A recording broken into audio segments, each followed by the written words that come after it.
Okay, I think we got the gangs all here, right? Chloe, you ready for me? Ready. Okay, thank you.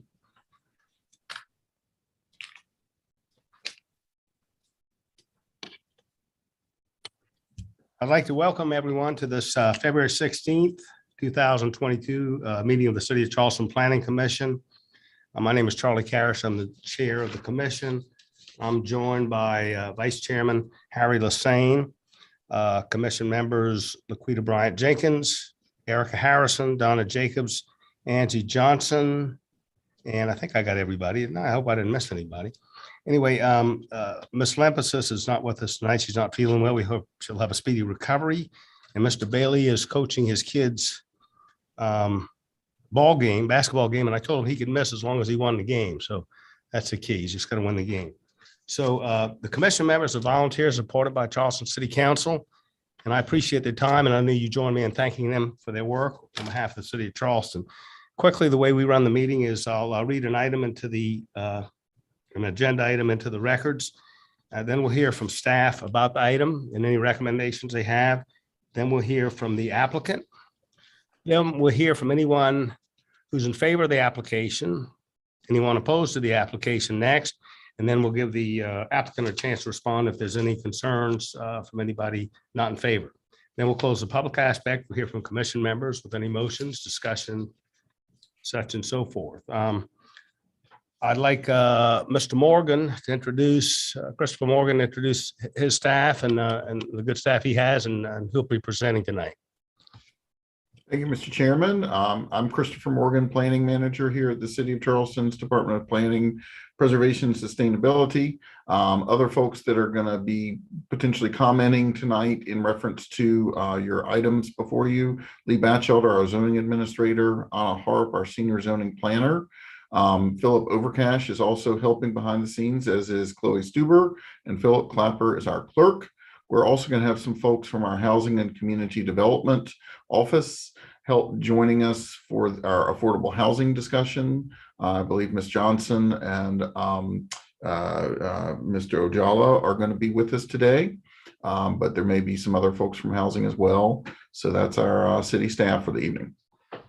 Thank you, Mr. Morgan.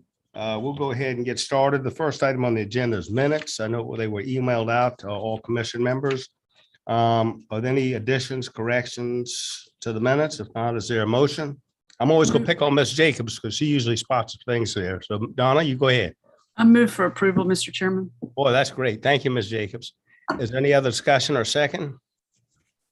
I'll second, Mr. Chairman. Thank you, Ms. Lassane. So we have a motion by Ms. Jacobs, a second by Mr. Lassane. We'll do a roll call vote on the minutes. Ms. Bryant Jenkins. I in favor. Thank you, ma'am. Ms. Harrison. I in favor. Thank you. I wanted to point out too, we're not going to ask Ms. Harrison for a report on her trip, but it sounded like she had a wonderful trip and I followed her on Facebook. So we're all jealous of you. And anyway, thank you, Ms. Harrison. Ms. Jacobs. I in favor. Thank you. Ms. Johnson. I in favor. Thank you, ma'am. Mr. Lassane. I in favor. Thank you. I'm in favor as well. So that's 6 in favor and none opposed. The next item on the agenda is a presentation, is Mr. Morgan to discuss from affordable housing. And I guess we'll hear from Ms. Johnson and her staff. And first thing I wanted to say is thank you all for we've met with y'all regularly and been getting reports from y'all regularly.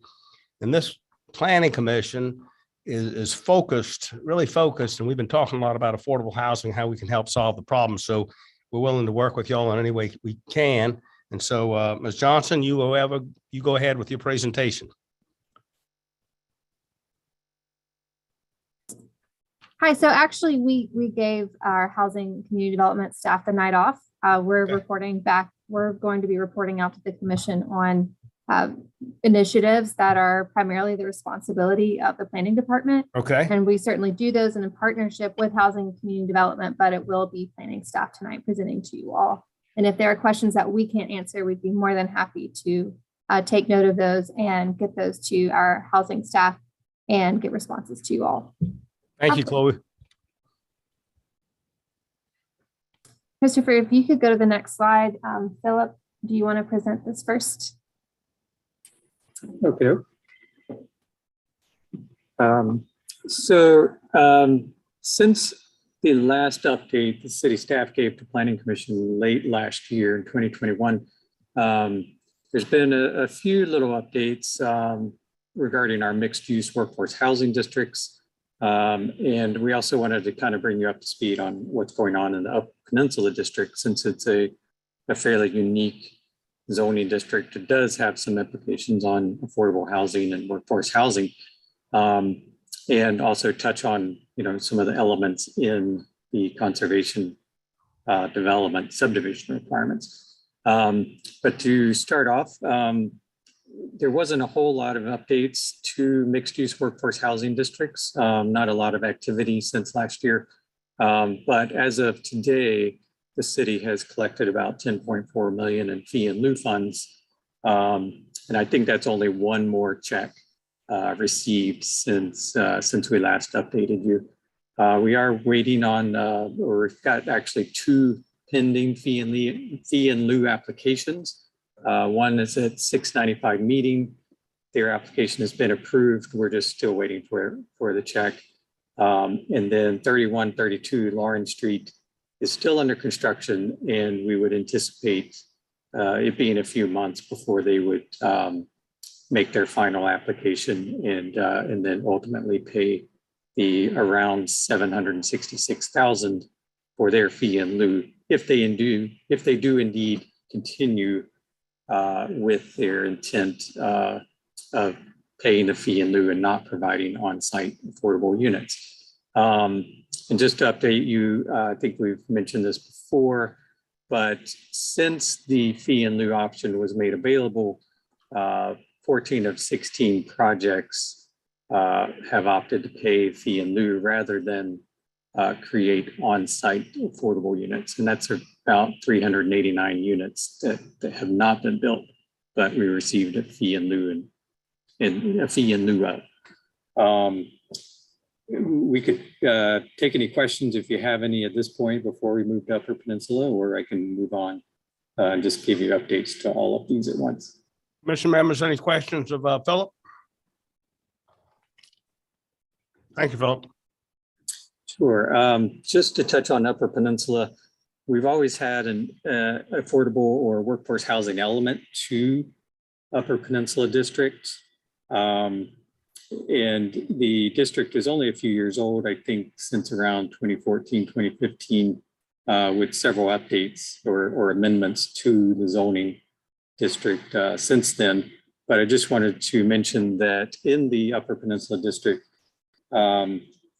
there's always been an element of affordable housing where if you were to build more than 4 stories, then you can gain points, or you must gain points to build up to 12 stories.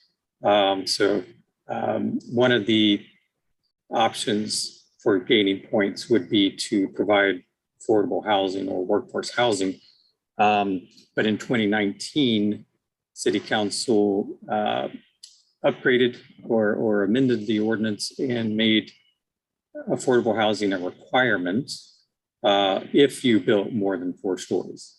So as a 10% affordable housing requirement. There haven't been actually that many, with the exception of one, that's 1505 Greenleaf Street, projects that have rezoned or have gone to TRC to kind of get vested. So what you're seeing on this slide is 838 Morrison. I'm sure you're all aware of, it's under construction. They were actually vested prior to the 10% requirement.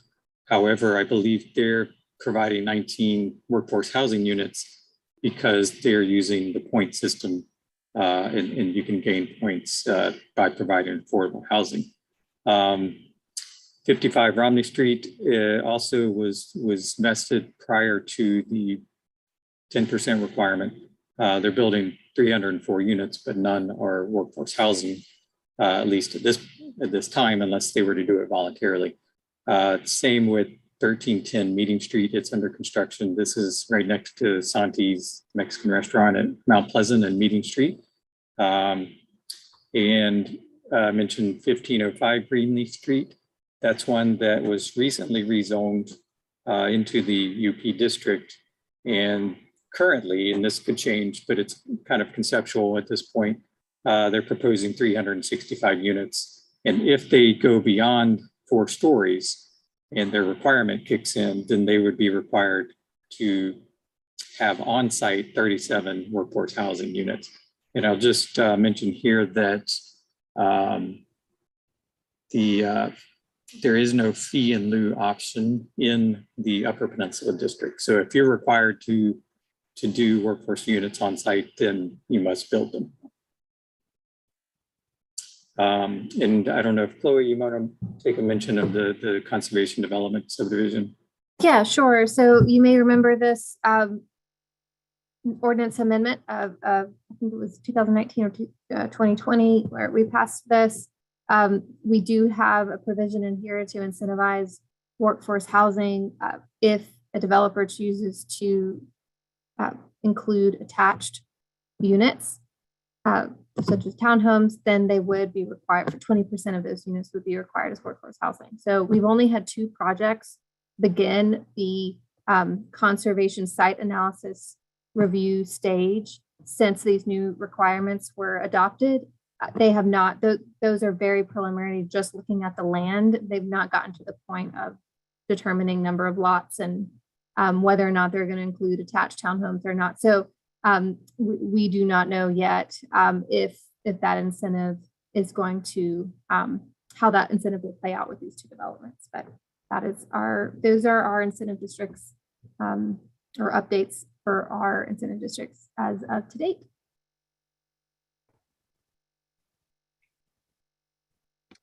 Chloe, can you, Chris, just clarify, just so everyone's on the same page, when they commit to the affordable housing, if they do the number of years, it's commitment? I'm sorry, can you repeat the question, Charlie? Yeah, the I'm not number of sure. years, if they get into affordable housing, there's a number of years where they have to keep it in that category, correct? Correct.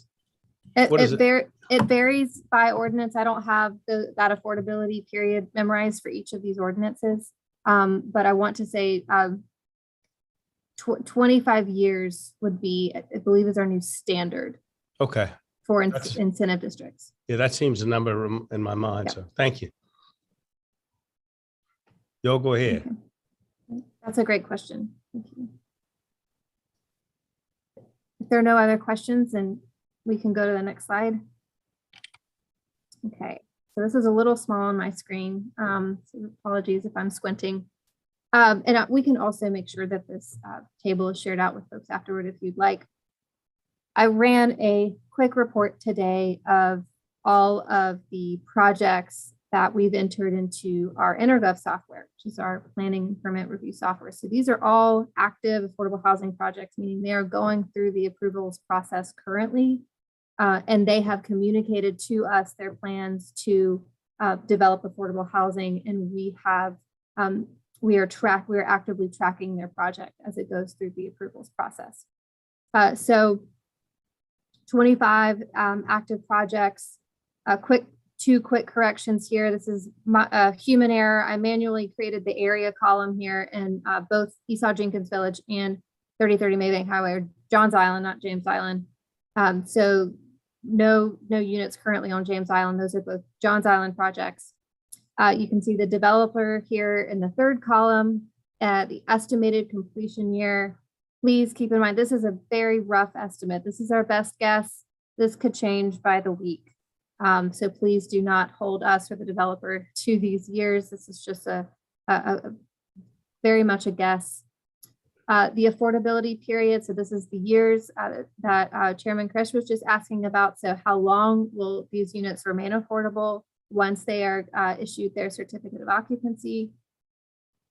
Then followed by the type here, rental or for sale, the total number of affordable units, the percentage of the project that is affordable, the income requirements. So the household income that a family would make to be eligible to occupy those affordable units. So it ranges from 50% all the way to 120% of the area median income. And then finally, this last column here is if the units are being generated through an incentive district. So we have 2 currently through mixed use workforce housing where those units are being encouraged through that incentive district. Total active units upcoming in the next few years, 791. And this number may be short. As I said, these are projects where we have received communication from the developer that the units are planned, and they are currently in the approvals process. So there are some other projects like the Fenwick project on Johns Island, it's a city project. That is something definitely upcoming, but we haven't entered into the system yet because they haven't begun the approvals process. Christopher, anything else that you wanted to add on this one? Yeah, I mean, I just think this is a pretty impressive list here. And I know Chloe is putting together a dashboard of information that anybody will be able to go to and look at, and that'll be available soon. But I thought it was really good to let you all see how much work is going on here, how much our housing folks and our other providers are working on these. And there are a number of things, as Chloe said, the Fenwick Apartments, some others, units that the Sea Island Development Corporation will probably be doing. Just a lot of things are percolating. Oh, one other thing is the, I believe, the 180 place is on here. That just got funded through state tax credits because that had been kind of on hold. So a whole lot of stuff that is coming that we think will help our affordable housing situation significantly. Thank you, Mr. Morgan. It's a good report. And how many, and again, I'm not trying to downplay it because it's a great number, 791, but how many do we interpolate today are needed? Just so we keep it in perspective. That's a great question, Charlie. And in the affordable housing dashboard that Christopher talked about, we'll actually be able to show that to you at next month's meeting. We're launching the dashboard on March 4th. The city's hosting an open data day, so that'll be its official launch day. And on that, we'll have there's like a pie chart of showing how many we have in the pipeline, how many existing, how many are needed. And roughly, we're still looking at about 15,000 by 2030.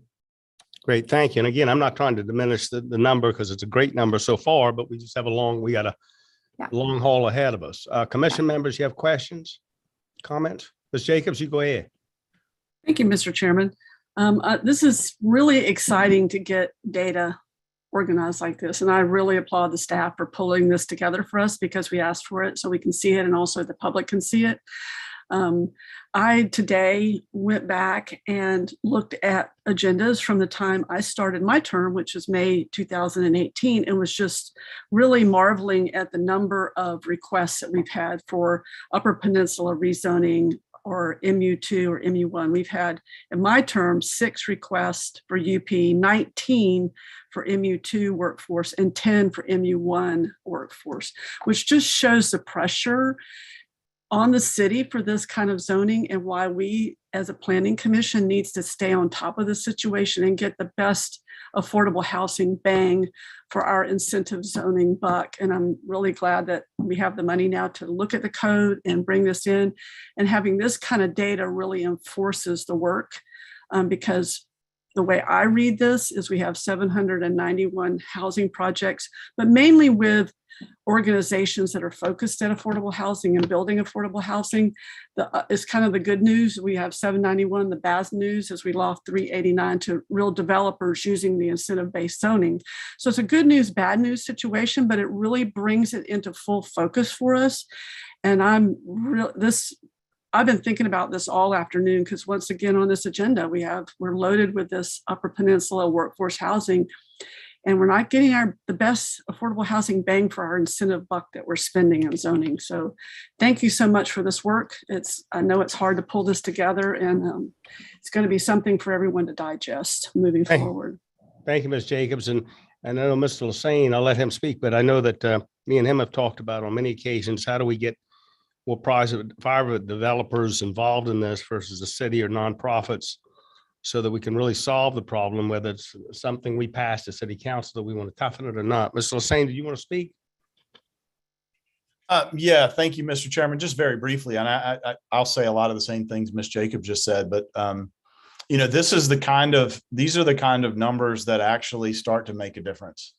And so, I'm optimistic that, and again, Mr. Jacobs just kind of said the same thing, that I think that if this commission stays on top of this issue and we continue to seek with the staff's great work and all the different departments of the city that are working on this, continue to innovate, that 15,000 number, in 8 years, doesn't seem quite as daunting as it did when I looked at the number, when we were working on the comp plan 6 months ago. So anyway, good work. Thank you. More to be done, but this is very, very helpful. Thank you. Thank you, Mr. Another commissioner. I know, Ms. Harrison, you have different projects downtown. I know affordable housing just in a downtown issue, but anything you want to add on this? I think this is I think what's really interesting about this is that we know what our number is at 800. What is that? That's within a 2 to 3 years time span. Mr. Lassane is right. We're whittling down that number. And I think Donna's right about hammering it home. I think one thing I am concerned about is that as we see what that index is going to look like based upon, inflation, supply chain issues, and how that number is either going to, start to increase or decrease because of that cost that people are having to see built into it. And also how many, and I think, with what I think at the 2 meetings ago, how we can start engaging more of the private partnerships that are involved in this, because I think what we're seeing is a lot of public entities that are involved.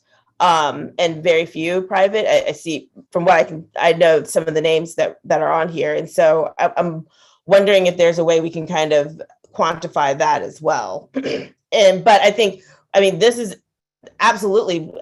the first we've seen this, and this actually makes it real as far as real numbers are concerned, and seeing it as a real number and understanding, how far we have to go in the next 10 years.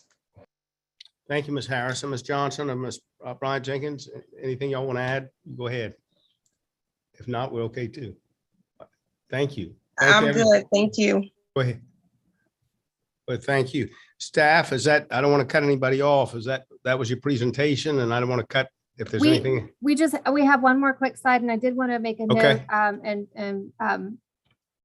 Thanks, Eddie. You just sent us an email to point this out. Actually, Christopher, can you go back? I did just want to state that these numbers are, a lot of these numbers are preliminary. So based on what the developer submitted at the early stages, sort of conceptual stages, and those numbers are subject to change. They may go down or up depending on how things shake out during the approvals process. So these numbers won't be finalized until they're actually issued their CO and we move them to our existing affordable housing database. So that's just one note wanted to make there. Thank you, Chloe, and Okay. thank you, staff. And again, if we can regularly at the beginning of each meeting or whatever, staff or with Ms. Johnson, get a report on affordable housing to see what we can do to help, that would be great. All right, Right. next slide, Christopher. I'll run through this really quickly because I know we have a presentation as well from Jeffrey Roberts. As promised, that he'd come back with some private sector insights into options for affordable housing. So this is just very quickly, we have a initiative called the Streamlining Affordable Housing Initiative. It's really done in partnership with Housing Community Development, but the focus is on strategies and actions that the planning department primarily has purview over. So this is just a snapshot or a highlight of some of those that we've completed, are working on currently, completed in the last couple of years, are working on currently. The list is much longer than this, or there are a lot more that we have not yet started, and we're in the process of right now of prioritizing and figuring out which ones we're going to tackle this year. So this is just a bite size to show you all the things that are happening behind the scenes. So in the last 2 years, we have waived, and actually might have been prior to 2 years, waived all permit and plan application fees for projects with 50% or greater affordable units.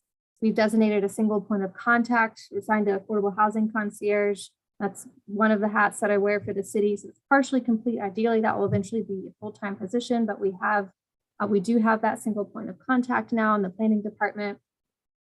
We have a system now, and we've trained all of our review staff to track affordable housing projects in InterGov, which is this, what has allowed me to pull that report that I just showed you. So Donnie said that it's pretty difficult to pull together. It's actually not anymore, thanks to the system that we've set up in the last year.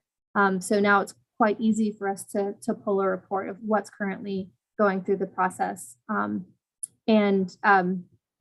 We've also assigned priority status to projects with 50% or greater units dedicated as affordable, and that awards whoever the developer with a package of advantages during the review process. One of those being waived permit and plan fees. Also, another advantage that they gain access to is a new affordable housing protocol that our technical review committee staff established. So part of what that means in that new protocol, they'll get priority agenda for the sketch plan Wednesday meetings. They get a 17-day review schedule, which is an abbreviated review schedule than for market rate, and also an option of red flag follow-up meetings to clear up some big challenges before their next submission, so that they can advance faster through the process. We've also passed an ordinance reducing limitations on lot dimension standards for projects that have 100% affordable housing. We have passed an ordinance allowing for ADUs by right in multiple base zoning districts with an affordability requirement. We've increased the fee in lieu amount and mixed-use workforce housing districts. I forgot to add on here the conservation development ordinance includes provisions for workforce housing. And I've also forgotten on here creating the dashboard that will be public facing, showing all affordable housing projects in progress. We've also we're in progress of creating a dashboard of vacant properties and structures ideal for affordable housing development. So considering elevation, transit access, and stormwater challenges, that would be something internally. And then we're figuring out how we could also provide that tool for certain partners, affordable housing partners. And finally, conducting analysis of neighborhoods at high risk of displacement and formulating displacement prevention policies. So that's something that's also in progress. Thank you, Chloe. And thank you, staff, for all the information. And I think when Mr. Roberts gives a presentation later on the ordinance amendment, I think he's going to touch base on some private developers' thoughts as well. So any questions to commission member? I think we were going to have Mr. Roberts present at this time as Okay, well. great. If he's ready. Yeah. Great. Mr. Roberts, if you're with us, you go ahead. Thank you for coming and thank you for your work.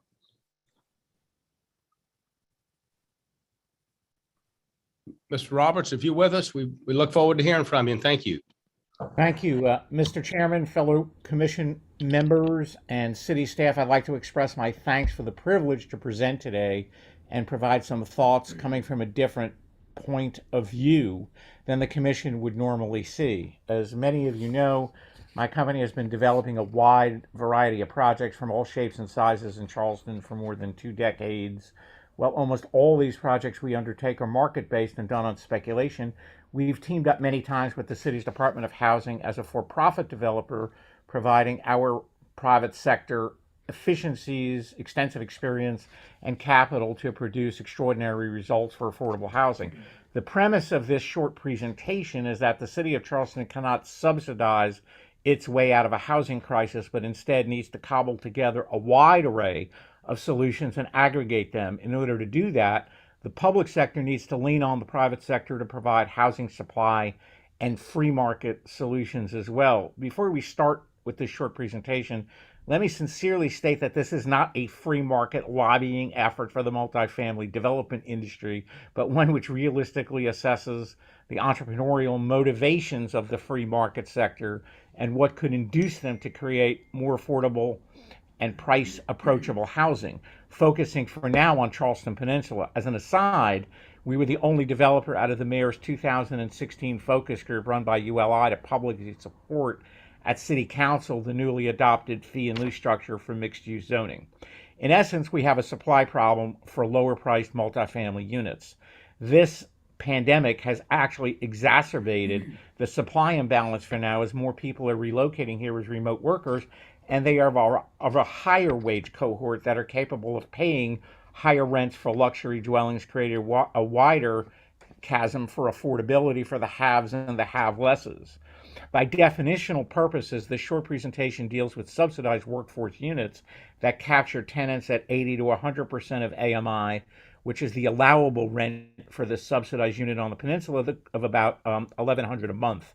As determined by HUD, the AMI for Charleston Peninsula is about $49,000 per year for a single-person household.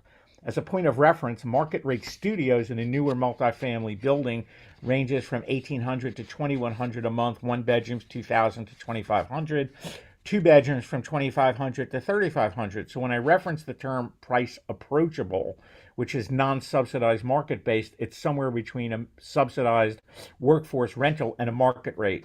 Housing affordability on the peninsula is less, we'll address less than 80% of AMI in another discussion. To additionally frame the issue, land on the peninsula is now 10 million an acre and needs deep pile foundations. We sit in an earthquake and wind and flood zone, and we all know substantial architectural requirements exist that require the use of fine material and major attention to detail. In most areas, we are limited in height, all adding to the cost per unit calculation. Being a successful multifamily developer in Charleston now requires the skill and experience of a financial alchemist, but the purpose of this short presentation is how can we provide incentives for this entrepreneurial group to work with the public sector and create more reduced price and subsidized units where economically advantageous or at parity with the market-based units to do so. The city's mixed-use zoning provides incentives for multifamily development insofar as increased density, relaxed setbacks, and some slightly reduced parking. In return, the developer agrees to provide 20% of the units as subsidized affordable for 30 years or pay a fee in lieu not to provide it. Almost all developers pay the fee in lieu because it is not financially advantageous for them to build the units and have them restricted for 30 years at reduced rents. For those that are not familiar with the intricacies of real estate finance and valuations, the following will provide a very basic example of why market-based developers are not producing affordable units, but instead paying the fee in lieu. Take the following example. You have a 250-unit building. 20% of those 250 units equals 50 affordable, restricted for 30 years. The average market-based rent on an unsubsidized unit is about $2,100 a month. The allowable rent for a restricted subsidized unit is $1,100 a month. The reduced rent for the developer of 20% are restricted as affordable. 50 units minus the $1,000 a month difference between $2,100 and $1,100 is $1,000 a month times 50 units times 12 months, and that's $600,000 for the first year rent reduction. When the developer undertakes this project, it is financed by debt and equity. Most costs can be captured up front and financed after the pre-agreed upon sum of money is put down as the developer's skin in the game. The final value of the project is what the lender will also look at as the net operating income, which is what remains after deducting all the operational costs from the rental revenues. An implied rate of return based on the net operating income is the cap rate. For instance, a 10-year risk-free U.S. Treasury yields a 2% rate of return. At present, the final rate of return, the rate of return that is acceptable to a long-term multifamily investor is around 5%. In a simplified way, the reason why developers are choosing to pay the fee in lieu instead of build the affordable units is the following. $600,000 less in rent per year on 50 subsidized units at a 5% cap rate makes the project worth $12 million less as measured in cash flows, and the bank would reduce the eligible amount of financing by this number as well. For example, the fee in lieu for the project of this kind would be about $3 million paid up front. This fee can also be financed in the loan, And this simplified example shows why developers choose to pay the fee because of the disparity of outcomes so large. Since market-based developers are the most efficient producers of multifamily residential housing, how can the private sector be induced to provide more affordable and price-approachable housing by harnessing the basic laws of economics and logical behavior of capital? And how can the public sector provide a less restrictive regulatory environment that will allow more of these units to be supplied? So from the private sector comments, in order to get a significantly larger supply of units online, our current zoning code links the number of units in a project to parking requirements. The architect can only fit a certain number of these units into a defined mass and park it. The number of total units are restricted by having to design the building around the parking. Structured garage parking is also expensive, having to design and add it to the project's cost, which of course is passed along in the rents. Parking should now be considered a luxury for the tenant, and buildings that have excess parking would attract a tenant willing to pay more. Basic economics would say that a building with less parking would command less rent than one with more. The entire zoning ordinance, when it comes to parking, should be carefully studied in an expedited manner, with perhaps the goal to eliminate or substantially reduce it. We cannot design our city around parking anymore. The comprehensive plan encourages walkability and the location of multifamily projects around job centers, shopping, and transit lines. Reduced parking requirements around these locations on the peninsula will encourage more density by creating the type of units people find price approachable. The ability of a resident to walk to work and shopping, for the most part, eliminates or reduces their need for a car, saving them more money as well. For instance, we have a project at 214, 216 Spring Street that we have redesigned as small efficiency dwelling units, which are basically smaller studios, in a project that will presumably have 1-to-3 parking ratio instead of 1-to-1. And those rents for 109 units designed for people willing to live alone are normally at least 30% less than a comparable studio.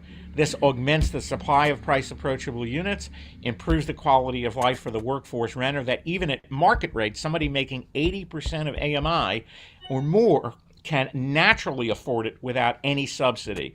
The gap between market-based and subsidized workforce rents would only be a few $100s per month, as opposed to $1,000 per month on a market-based studio or one bedroom. Getting an immediate supply of workforce affordable units online requires some unconventional thinking, and to use a colorful phrase, we can no longer be getting ready to get ready, but instead collaborate and incentivize the private sector to add this supply. One source of an immediate supply of units would be for the city to master lease a grouping of them from a developer, ones that initially were built as market-based. The city can then subsidize the differential. For instance, if a subsidized workforce unit commands reduced rent of $1,100 per month, then the same market-based unit is $1,900. Perhaps the city should subsidize the differential of $800 per month. Imagine the city master leasing 50 units now that were built as market rates. 50 units times $900 per month as a city rent contribution subsidy for the differential equals $540,000 for a year as the subsidy. Any developer would likely embrace the scenario of the city selecting a cross-section of market-based units to subsidize the rental gap of market-based to workforce, and that would probably even give a 5 to 10% discount to the city at the cost of the rental administration would be significantly less. To the developer, as I mentioned above, it is at least cash flow neutral, as cost of making these restricted affordable units is $600,000 a year, which is why the fee in lieu option is always chosen over the restricted units. By the city's own calculation, it costs $300,000 per unit to construct this at scale. By taking rental-ready market-based apartments and providing the stopgap units that are immediately available, and developers will embrace this, the cost of the stopgap differential can mostly be paid by redistribution of the fee in lieu monies towards the subsidy. There will be some additional funding sources needed to sustain this model, but those can be located.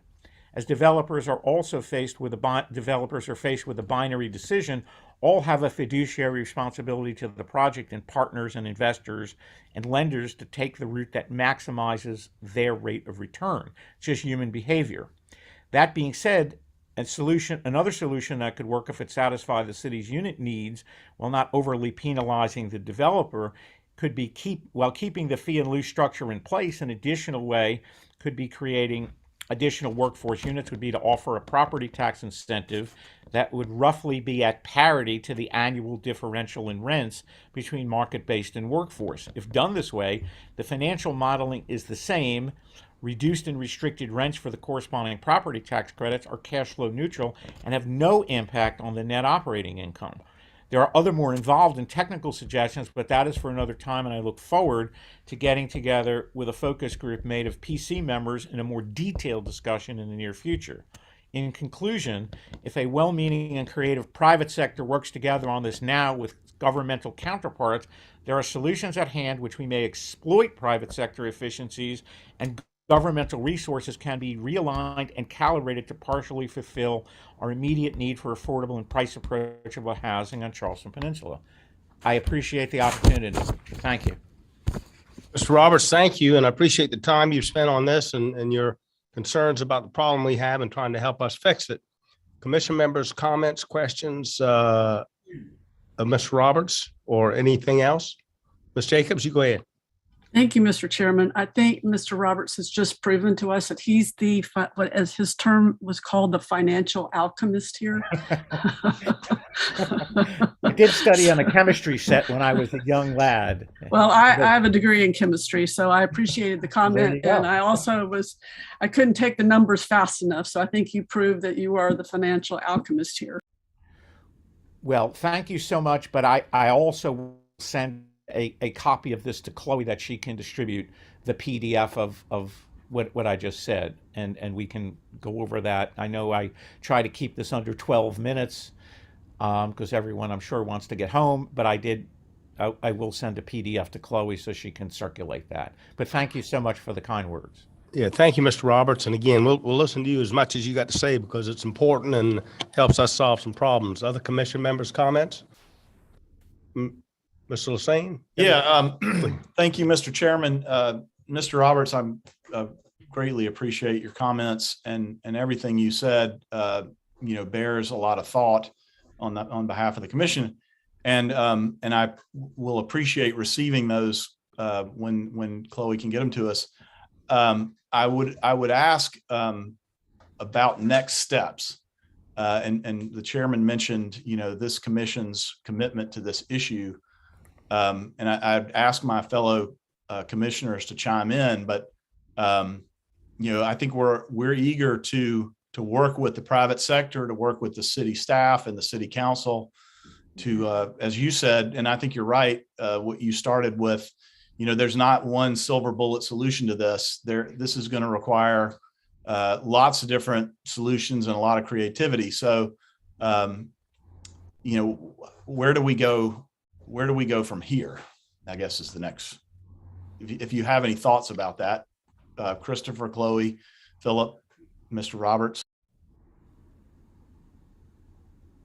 Well, I think Jeffrey has lots of good ideas, as you heard, he's definitely willing to share his thought pattern. I mean, maybe it is something that you all might want to set up a small subcommittee and have some discussions, a little bit less formally, and then that subcommittee could report back to the full planning commission on other ideas to try to bring forward. That might be a way to get some productive discussions going. I like that idea, and I actually talked to Mr. Roberts for a couple of minutes, and I talked to Harry about it. I'd like Harry to commandeer that on behalf of the commission with Mr. Roberts and the private sector. But I like the idea of how do we move it forward? Because Harry's saying, what's the next step? We don't want it to sit too long. So Jeff, if you have any thoughts on that, that's great. Otherwise, we can wait and get a little smaller group to talk about it. Well, my thoughts on it is, again, I can take a few of my like-minded and equally as creative colleagues and get them in a room with Mr. Lassane and any other planning commission members, out of this public forum, and really sort of drill down on what we think are good suggestions, because there are ways to do this and as Mr. Lassane says, cobble together a series of small micro solutions. But let's just do them. We put them forth, and we just need to look at them, vet them, improve them, calibrate them, and just get it going instead of not just get ready to get ready. That's where I'm heading with this. We have some solutions that we can do now and implement, and it all just success builds upon each other. So I and a half a handful of my equally as ambitious financial alchemists said humorously, we'll be delighted to sit down with Mr. Lassane and a few other PC members off book. Just let's organize it. Charlie and Christopher, you guys spearhead the effort, and we will hold ourselves available because we think the matter is that important and it deserves our time as a small public contribution, the least we can do. Thank you, Mr. Robertson. We're with you. We want to keep the ball rolling. Ms. Jacobs? Mr. Chairman, do you need a motion that we do this?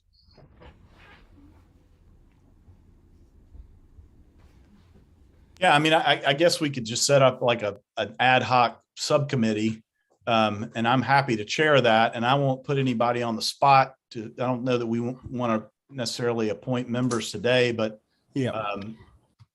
Perhaps I don't know if we want a staff member to coordinate this for us. But I just say, Christopher, since you spoke last, Sure. if members of the commission would like to serve on this ad hoc committee, please let Christopher know. I think we'll want to keep this small. Anyhow, I'm of course happy to have as many people as want to participate as can, and if lots of people want to participate, maybe it's the whole commission. But anyway, I'm thinking out loud here. I hear you, Mr. Lassane. I think Christopher can tell you better than I. If we have too many commission members, I think it's a quorum. It comes to, is it an We'll official have to meeting? figure out the quorum issue, and are these going to be public meetings? It's going to be kind of informal work sessions or Yeah. what? I like the idea of the informal work That was my session. question. Ms. Harrison, you go ahead. That was my question. I didn't know if we would need to have, public notice and public, how much to the degree that we are having, this public discussion about it now, because I think, one of the benefits of what Mr. Roberts did was that it was a group of people and, kind of almost in a think tank situation.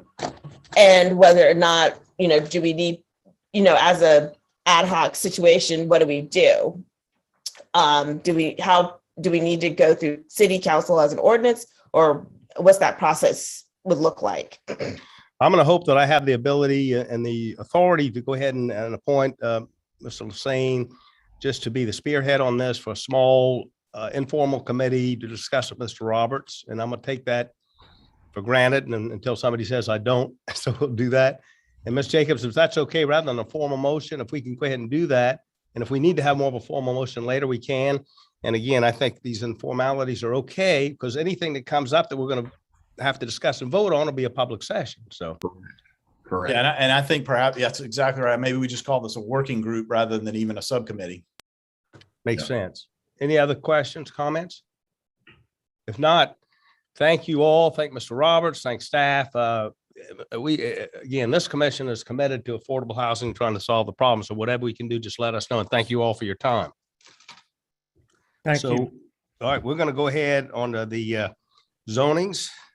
I'm sorry, I'm jumping ahead. Rezonings. Number one is 265, 275, 277, 279 Hugh G. Street, and 581, 583, 585, 587, 589, 591 Meeting Street. East Central Peninsula TMS number 4631, 604, 018, 054, and 055, approximately 3.16 acres. They're requesting rezoning of the subject property from DR2, diverse residential and general business GB, to mixed use workforce housing. Mr. Morgan. Thank you, Mr. Chairman. It's interesting. We've got 3 or so of our rezonings tonight are within a half mile of each other along the Meeting Street corridor. So you can tell that that's an active area that we're getting some new things coming to the city. This is a property that it's actually several properties owned by the Housing Authority, City of Charleston Housing Authority, at the corner of UG and Meeting. It is the main area of interest here is behind the Grant homes, which are these images here, these 6 historic structures here that are already affordable housing owned by the Housing Authority. And this relates more to the rear of the site where they have older townhouses here that would be demolished for this new use. The best approach for creating these affordable units on this site is to have the MU workforce housing ordinance apply. And that is what they are requesting. They're requesting for the MU1WH, which would be similar to the MUs that are around in this area. One exception being the MU1 has the base commercial districts that match up with limited business, as opposed to the MU2, which has base commercial districts that align with the general business. But the surrounding area has a number of things going on. There are several market rate apartment complexes here to the west, to the north, also to the south here. And then there are planned market rate developments here at the corner of Meeting and Stewart. And there still is some pending application for some market rate housing here between Johnson and Stewart along Meeting as well. And then you get into the Housing Authority's other properties here. It's Meeting Street Manor, Cooper River Courts in that area. And then, of course, Meeting Street moves north and intersects with the Arthur Ravenel Bridge and the ramps for that. Just showing where this shows up in our comprehensive plan. This was in our city center area, so it's definitely an area that would be appropriate for that MU district, as evidenced by the other MU zonings that are around it. Here is an aerial image of the existing property, and you see the 6 historic structures up front, and then the I guess 1980s era townhouses to the rear. We have another image of the property showing those townhouses, and then this is some of the new market rate housing here and here, as well as over here. And the street view of UG Street with the existing townhouses shown, and then the historic structure shown looking to the east, and then some of the market rate housing that is to the north, or to the west, excuse me. And just for comparison, what the different districts allow for, the biggest issue or biggest factor being here that there is no density cap in the MU other than what the heights allow for. And of course, in this area, the heights are allowing a good bit more via what you've seen in the surrounding buildings. I believe the applicants will talk about what they have planned on the site, which is not as tall as some of the heights would allow for. So I think there'll be a comfort level with that. And then the applicants have provided some info here. So I'm going to cut short with that, other than to say we are recommending for this rezoning, and let the applicants go through their slides and explain their situation. Thank you, Mr. Morgan. Chloe, do you have Mr. Bello with us? Yes. Great. Mr. Bello, you go ahead. It's good to hear from you, and you go ahead whenever you're ready. Well, hi, everybody. Can y'all hear me okay? Yes, sir. Okay, well, yeah, I'm Eddie Bello with Bello Garris Architects, and I don't know that I need to present. We just put some slides in just to give everybody an idea of what's planned there. So this will be affordable housing. I think Christopher mentioned that. And under the current zoning, we're allowed 54 units, and what's proposed is 84 units. And so I sent Chloe a note. She actually had a little less on her chart. So it's a little bit more, which is good. I don't need to get into the design too much, but we are proposing to tear down those 1980s buildings. Instead of raising the building over parking, we're going to put the ground as low as we can. We're in a flood zone, but we will be about 5 or 6 feet up, and we're going to have surface parking to buffer between the historic homes on Meeting Street. And again, I won't, unless y'all want to hear it. I don't want to get into the design too much, but there's nothing wrong with the buildings that are around it, but we set out to sort of come up with a design that was a bit in response to all of the large boxy buildings. We wanted to have something a little different, a little more inspirational. So in the slides you saw previously, we set this up where there's a center open air sort of gallery park space.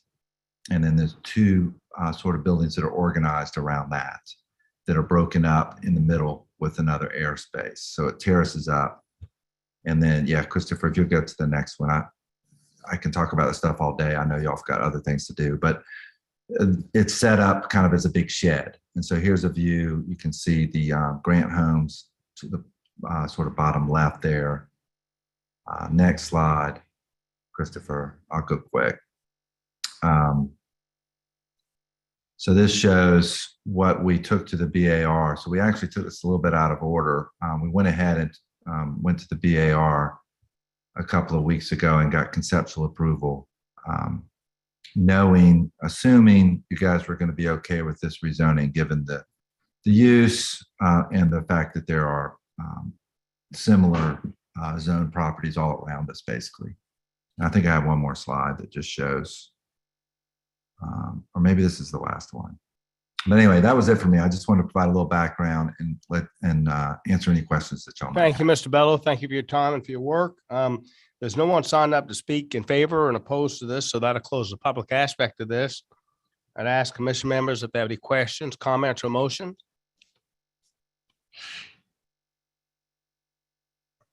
Mr. Chairman, I'll move for approval. Mr. Bello, could you just clue us in very briefly on the ownership structure here? I assume that the housing authority will continue to own these, and will these be explain that for us? Well,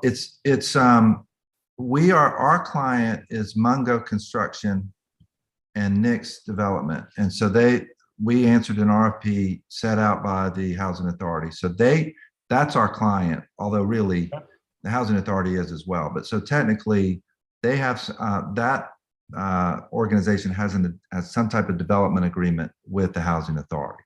I'm not sure exactly who owns what or how that agreement works, but I mean, I believe it stays in ownership with the housing authority. And then somehow our client has some kind of agreement where it's sold off at some point. Sorry, I don't really know, but I can answer technically that. our client is not the housing authority. Oh, did you have something? I can answer that. So Eddie's right. This would stay as Charleston Housing Authority ownership. So this is one of the first projects under the rental assistance demonstration program that HUD has. It just allows the housing authority to be able to leverage public-private partnerships, which is what we're seeing play out. So, but it will remain under the ownership of housing authority, and it will be a mixed income. But it will all of the units that are currently there right now and the income restrictions that apply to those units, all of those will be replaced on site. So none of those units will be lost. You good, Mr. Lassane? Yes. Great, thank you. There's a motion made by Mr. Lassane. Is there other questions or a second to the motion? I'll Second second the Mr. motion. Ms. Johnson seconds. Any other questions or comments? If not, we'll do a roll call vote. And the motion was made by Mr. Lassane, second by Ms. Johnson. Ms. Bryant Jenkins?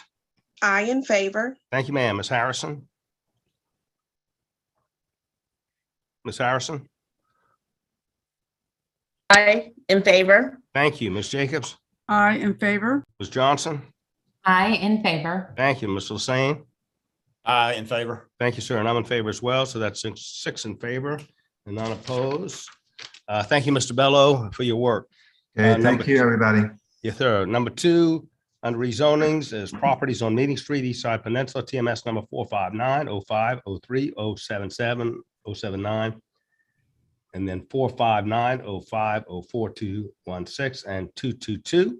Approximately 0.51 acres for preference zoning parcels, TMS number 459, 05, 03, 077, 079 from Accommodation Overlay District A1 to Accommodation Overlay District A4, and include parcels on the other parcel number, tax number 459, 05, 0412, 4216, and 222 within A4. Mr. Morgan. Thank you, Mr. Chairman. So this is a property that is on Meeting Street, just near the Meeting Street ramp from I-26. And it is already on several of the parcels had designations for accommodations overlay added.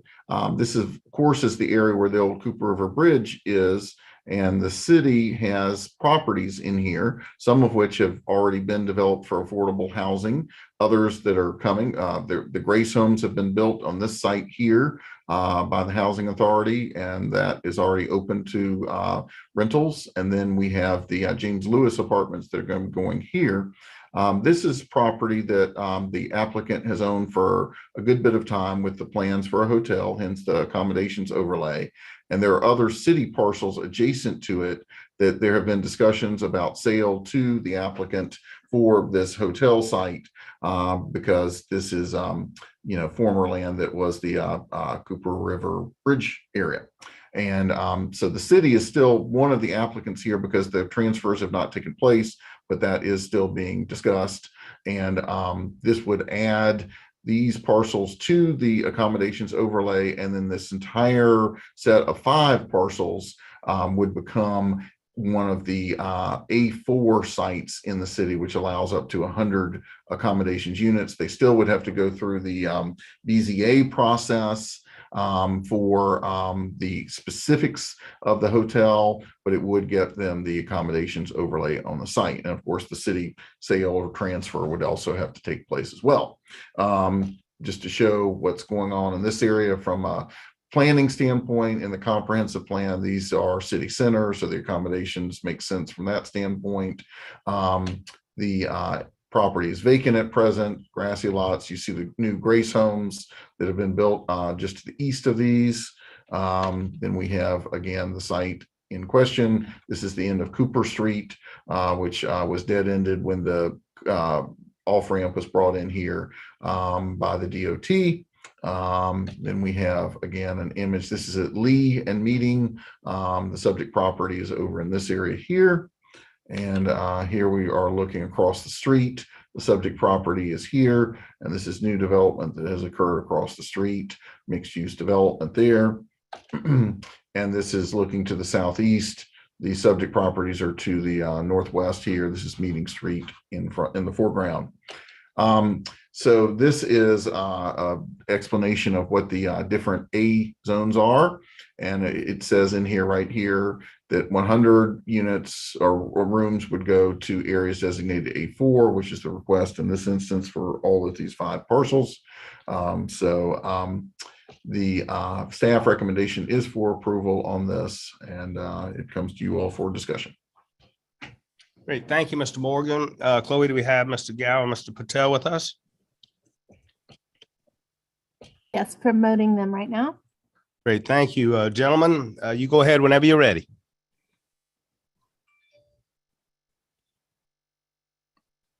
Mr. Gow and Mr. Patel, whenever you're ready. Okay. Thank you, Christopher, and thank you, commissioners. I'm Richard Gow with LS3P, and I am joined with Sanju Patel of the Montford Group. This project has a very long history dating back about 7 years. And our client bought the land and had access to a curb cut on Meeting Street, and he communicated his intent to put a hospitality project there. And at that time, the planning director, Tim Keene, and Mayor Riley convinced him that a curb cut wouldn't be very good for the city with all that traffic coming off the I-26 exit. So he came up with an agreement to send cars around to Lee Street and back into an alley that would be partially on his land. And while this image is up, you can also see the corner that's not in black at the corner of Lee and Meeting. Our client had that under contract to buy it from DOT, and the city came to him and said, we really need that for stormwater and other things, and we would appreciate if he wouldn't buy it. So he gave up the right to buy that land, which he wanted. And so the city, we worked out an agreement where we would create an alley next to the Housing Authority land, which is in blue. There would be 10 feet of the Housing Authority land and 10 feet of his property. And there would be a nice little alley that would be accessed from the north one way. so that Meeting Street could remain a very busy car-oriented thoroughfare with a nice broad sidewalk to populate. But we couldn't have a one-way street unless we can get out on Cooper. And it's taken a real long time for the city to work things out. And, you know, there's a new administration. And at the time, Mr. Patel was going to do a 150-room hotel. And his conversations with Lee and Christopher and Robert and Mayor Tecklenburg have gone well, because they've convinced him to only ask for 100 rooms on this parcel. We feel like this is a great location for a hotel, especially one of some substance. It's right at the exit from I-26. It has the opportunity to be a very welcoming building. Let's remember that Meeting Street is the backbone, one of the backbones of our city. And unfortunately, this area right here is not very walkable, because big open spaces can be scary and unapproachable, and having buildings that frame the street with windows that have that are bright and have lights on will make it more walkable and make it feel more safe. And Mr. Patel has met with Councilman Mitchell and the East Side, and they are on board with this plan. And I feel that 7 years is a long time. And I think the kind of back and forth that Mr. Patel has gone through shows, I believe, that he is a model developer who has the best interests of the city, as well as his own interests in mind when he's doing work. So I would ask that you approve this. Thank you, Mr. Gow. Mr. Gow, if Mr. Patel would like to add anything, we'll be glad to listen to him. If not, we'll move on. I think he's good. Okay, thank you. There was no one signed up to speak in favor or opposed to this, so that'll close the public aspect. And I'll ask commission members for comments, questions, or motion. Motion, please. I'll go ahead and make a motion for approval. Thank you, Ms. Harrison. Go ahead, I'm sorry. I'll second. No. Thank you, Ms. Harrison. And Mr. Lassane? I second. Great. So there's a motion by Ms. Harrison and a second by Mr. Lassane. Any other questions or comments? If not, we'll do a roll call vote. Ms. Bryant Jenkins? Ms. Bryant Jenkins? We're going to come right back to you. Ms. Harrison? Yay. I'm in favor. Thank you. Ms. Jacobs? I in favor. Great. Ms. Johnson? I in favor. Thank you, ma'am. Mr. Lassane? I in favor. Great. Ms. Bryant Jenkins, are you with us? I don't want to cut you off if you're with us, or maybe you had to take a break. I don't see her on the participant list right now. Okay. Maybe her internet Okay. failed or something. Okay, so I'm in favor as well. So we do still have a quorum, and that's 5 in favor and none opposed. So thank you, and thank you, Mr. Gow and Mr. Patel. Next item on our Thank you. agenda is rezonings number 3, which is 590 Meeting Street, East Central Peninsula, TMS number 45901-03047, 0.23 acres, request rezoning of subject property from GB, general business, to Upper Peninsula UP with 5-story Old City Height District to 4 to 12-story Old City Height District, and include the subject property within the accommodations overlay, District 8. Mr. Morgan. All right. So this property, it's a little bit hard to see here. We got a lot of lines going on here, but the subject property is right here, this little corner at Meeting and UG Street. It has a old convenience store or hair salon on it. And the request is to zone it from GB to the Upper Peninsula. And also, whenever we have Upper Peninsula zoning, those designations go to the new Old City Height District of 4 to 12, because that's what the Upper Peninsula is tied to. Only properties that are in the Upper Peninsula can be in that 4 to 12 district, and you have to earn your height for anything above 4 floors via the incentives and the whole set of criteria that are part of the Upper Peninsula. for a little bit of background here, this is going to be an expansion, not in rooms, but just in design and orientation of the building of a hotel that already had approval that was on this location here. And you see the accommodations overlay here, and now that would be added here. And this helps the applicants create a better design for the hotel that they want to have in this location. The intent is ultimately, I believe, that they're working with like 150 rooms or so, but they will explain that. And they, of course, will have to go back through the BZA process to alter their application to include this property that is adjacent. Just to get a sense of the surrounding area, we talked about some of these just a few minutes ago, but to the south, you have a new building that has received BAR initial approvals for a 5-story apartment building here.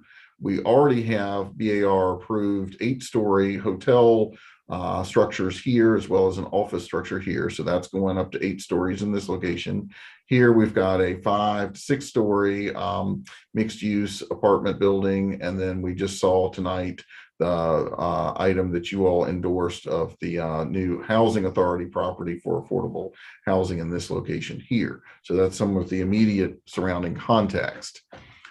In the city plan, this of course is in our city center. So again, that is something that we take into account when looking for areas like the Upper Peninsula zoning. Here is an aerial image of the structure, and the roof is caved in. I think it has the dreaded X on the front, which means never enter for fear of demise. But you can see the structure here from Meeting Street view, and there's UG Street to the left. And we have a view of it looking south. There is the site. There are the Grant homes over here to the east. This is a church that was built in the early 2000s, I believe, that's going to come down as part of this new 5-story apartment building that will be in this location here. And here's a look down UG Street, and across the street on UG Street, you see the new 5- and 6-story apartments that are there. So the comparison table in the Upper Peninsula, you have to earn your height if you're going from 4 stories or greater than 4 stories. There are incentives for affordable housing, good public spaces, energy efficiency, unique mobility efforts, better stormwater, all these types of things that are part of the Upper Peninsula. So we are recommending approval of this request because we think that it makes sense if these projects are going to be, if these parcels are going to be combined together, that they have the Upper Peninsula on them, because it would be almost impossible to have a structure built here that had 2 zoning categories, particularly 2 categories that are very different, with the Upper Peninsula being an incentive-based, whereas GB has just uses of right. So the only way to really effectively make this work is to get everything in the UP, and the rest of UG Street really is in the UP. If you go back to the east towards Morrison, from here back is all in the areas that were recommended initially for the UP. Had these lots been combined at the time the UP was put together, I think we would have recommended for all of it to come up to the corner here. So I think they're just in keeping with what our studies have shown in this area. I think the applicants can speak to what their interest is as far as heights and how they want to align their building when they're here. And of course, all that will be subject to the BAR and of course the BZA as they go forward for their special exception amendments. So that is all I have to say, and we'll let the applicant explain what their information is. Thank you, Mr. Morgan. Chloe, do we have Mr. Gowan and Mr. Patel back with us? Yes. Yes. Great. We are They'll go here. ahead whenever you're ready, sir. Yes, thank you, Commissioners. I'm Richard Gow with LS3P, and I'm with Mr. Patel from the Montford Group. The client has owned the land that's colored in purple there for some time, and he has already been to the BZA with the special exception process for a 9-story building. At that time, the building on the corner on that property was not available, but it became available, and he's interested in growing the project, but also he's not adding any more rooms, but he does want to create a mix of uses so it becomes a more vibrant project. And so that's the reason we have to add this to the accommodations overlay, because it'll be partly part of the hotel And the height is because of the mixes of uses. The adjacent land will make this a contiguous parcel, but it's still a very narrow parcel. And so we'll be extending the footprint, but we won't be needing to go to 9 stories at the very corner. It will be held back some from the property from the end. There are many sites in the city where zoning heights step up as you move back. And if you think about Meeting Street as a principal boulevard, a lot of the heights are lower and then they step up as you move back. And that's what we are attempting to achieve here. Hugie Street, as Mr. Morgan said, is very popular. It's the first street south of the exit ramp from the Ravenel. It's really one of the more important gateway sites. I know it's an overused term, but when you live on the peninsula and there's a lot of water, a lot of these sites are actually gateway properties. And we think that a hospitality use on this corner adds a lot of life, eyes on the street, and walkability and safety will be a result of this development. Our client has met with Councilman Mitchell and the East Side, and they are both on board with this. And we are anxious to get your approval and hear any comments you might have. Thank you. Thank you, sir. The only person we have signed up to speak is Kelly, and I apologize, I mispronounced your name, Vicario with the Preservation Society. Chloe, is she available? Yes, hold on one second.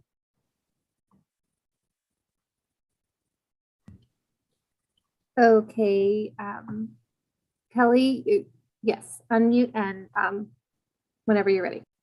Ms. Vicario, and again, I'm sorry if I mispronounced your name. You go ahead whenever you're ready, ma'am.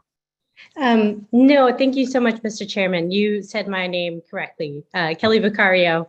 Yeah, I'm with the Preservation Society of Charleston. So, Mr. Chairman and Commission members, in October 2019, the Preservation Society opposed a similar request to rezone the adjacent property at 245 Hugie Street into the accommodations overlay, which we felt was an inappropriate piecemeal expansion of the accommodations overlay zone. And so in keeping with this concern, we are equally opposed to this request to further expand the overlay to the corner property at 590 Meeting Street, as the accommodations zone was intended to provide predictability on the location and size of hotels within the city of Charleston. As proposed, the site would be rezoned to the most intensive A accommodation zone, and in combination with the request to rezone to Upper Peninsula, though there was made mention to that additional rooms would not be added. The request would allow for 250 rooms and up to 12 stories, which is incredibly intense for this prominent corner location. And just making that acknowledgement that Meeting Street is a really fast and developing corridor. It's an incredibly important corridor as well.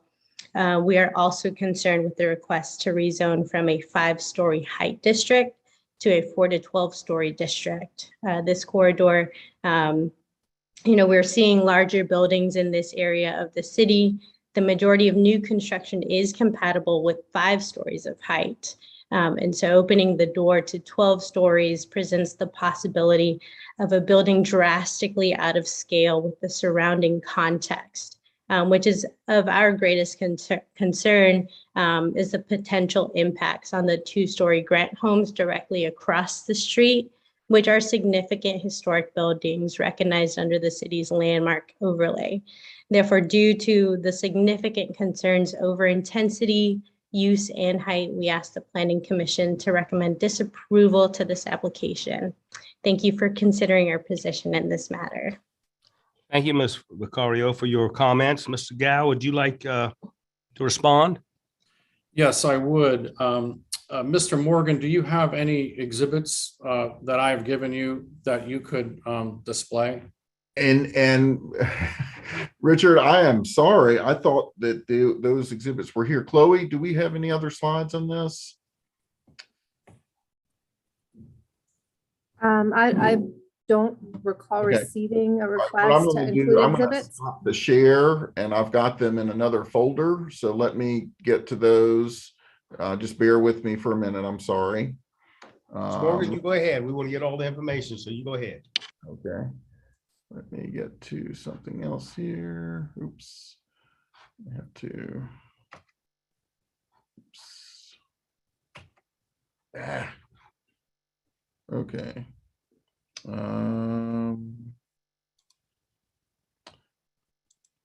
Okay. I'm gonna have to, because of a quirk here, I'm gonna have to get out of this meeting and I'm gonna come right back in it. I'm sorry. We'll take Mr. Gal, you want to go into any comments and Mr. Morgan will be right back, or does that kind of throw you off? Well, I think the comments are actually very easy to understand if you have a drawing. Okay. And we did meet with the Historic Charleston Foundation and the Preservation Society about this. And we have heard their comments, and we're producing this document to demonstrate the intent of the developer so that they can be relaxed somewhat about our not intending to grow the room count nor the height of the building. 12 sounds like a big number, but we are only requesting 9. And we believe that if we can limit the ask for part of the parcel, that would be a good compromise. And so when you see the plan, I can explain it real quickly. Thank you, Mr. Gal. We'll give Mr. Morgan a second to get that to us. And So can you see this? yes, sir. Scroll through the image now and my Yes. cursor. Okay. Thank you. Sorry about that. So that's okay. There are 3 slides. This is a ground floor drawing. Hughie's on the north and meeting is on the west here. And you can see the arrangement of a vibrant use in the corner on the ground floor to bring life to this corner. And go to the next floor, next drawing, please. And the lower floors would be located like this up to about the 5th floor, as you could see. And if you go to the next drawing, this is a drawing of the roof plan. And you can see that there is no intention for us to extend the building out for 48 feet. And in deference to the concerns by these historic groups and any concerns that anybody else might have, the developer is willing to withdraw the request and reposition it so that we only ask for UP on the parts of the land east of this long blue line. And we would leave the 48 feet to the west in the 5-story district to give people the comfort that we have no intention of building a tall building right to the corner. And we feel like this is an appropriate compromise. And I think we could do a fine building that steps down to the corner, and it would be in keeping with the architecture of this area and the buildings in this intersection. Mr. Gal or Chris, can you again, just so the commission's very clear on what Mr. Gal just proposed changes to the application? I guess I'm looking for a little bit of clarification on this, Richard. Yes. So you're saying you don't see on the portion that fronts on meeting? That's right. So if the UP 4 to 12 height could be limited to the area east of the blue line, and we would remain 5 stories west of the blue line, but the entire parcel would be accommodations. So like there are many properties that we've worked on where we have taken lines and drawn them on the map so that everybody understands where the height will be and where it won't be. I got you, Mr. Gal. I just want to make sure that if commission members pass something to city council, we're very understanding of what you're proposing and we approve what we think we're approving. Mr. Morgan? I would like to add one more thing, please. Mr. Patel, you go ahead. You go ahead. This is Sanju Patel. Thank you all so much for your time.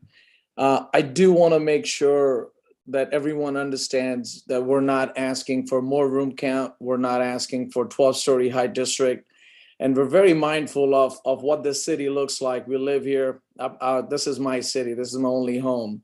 So I'm very mindful of what Meeting Street looks like. I'm heavily invested along this corridor.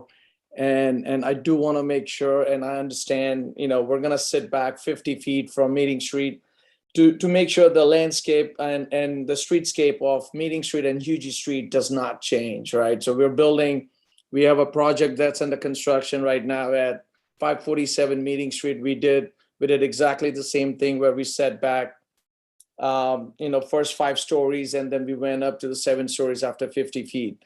So I want to make sure, and hopefully everyone understands that I'm not asking for more room count. We're just trying to create a better building, more efficient building, and hopefully add some mixes of uses to create a better streetscape, right, along Meeting Street and Hugie Street.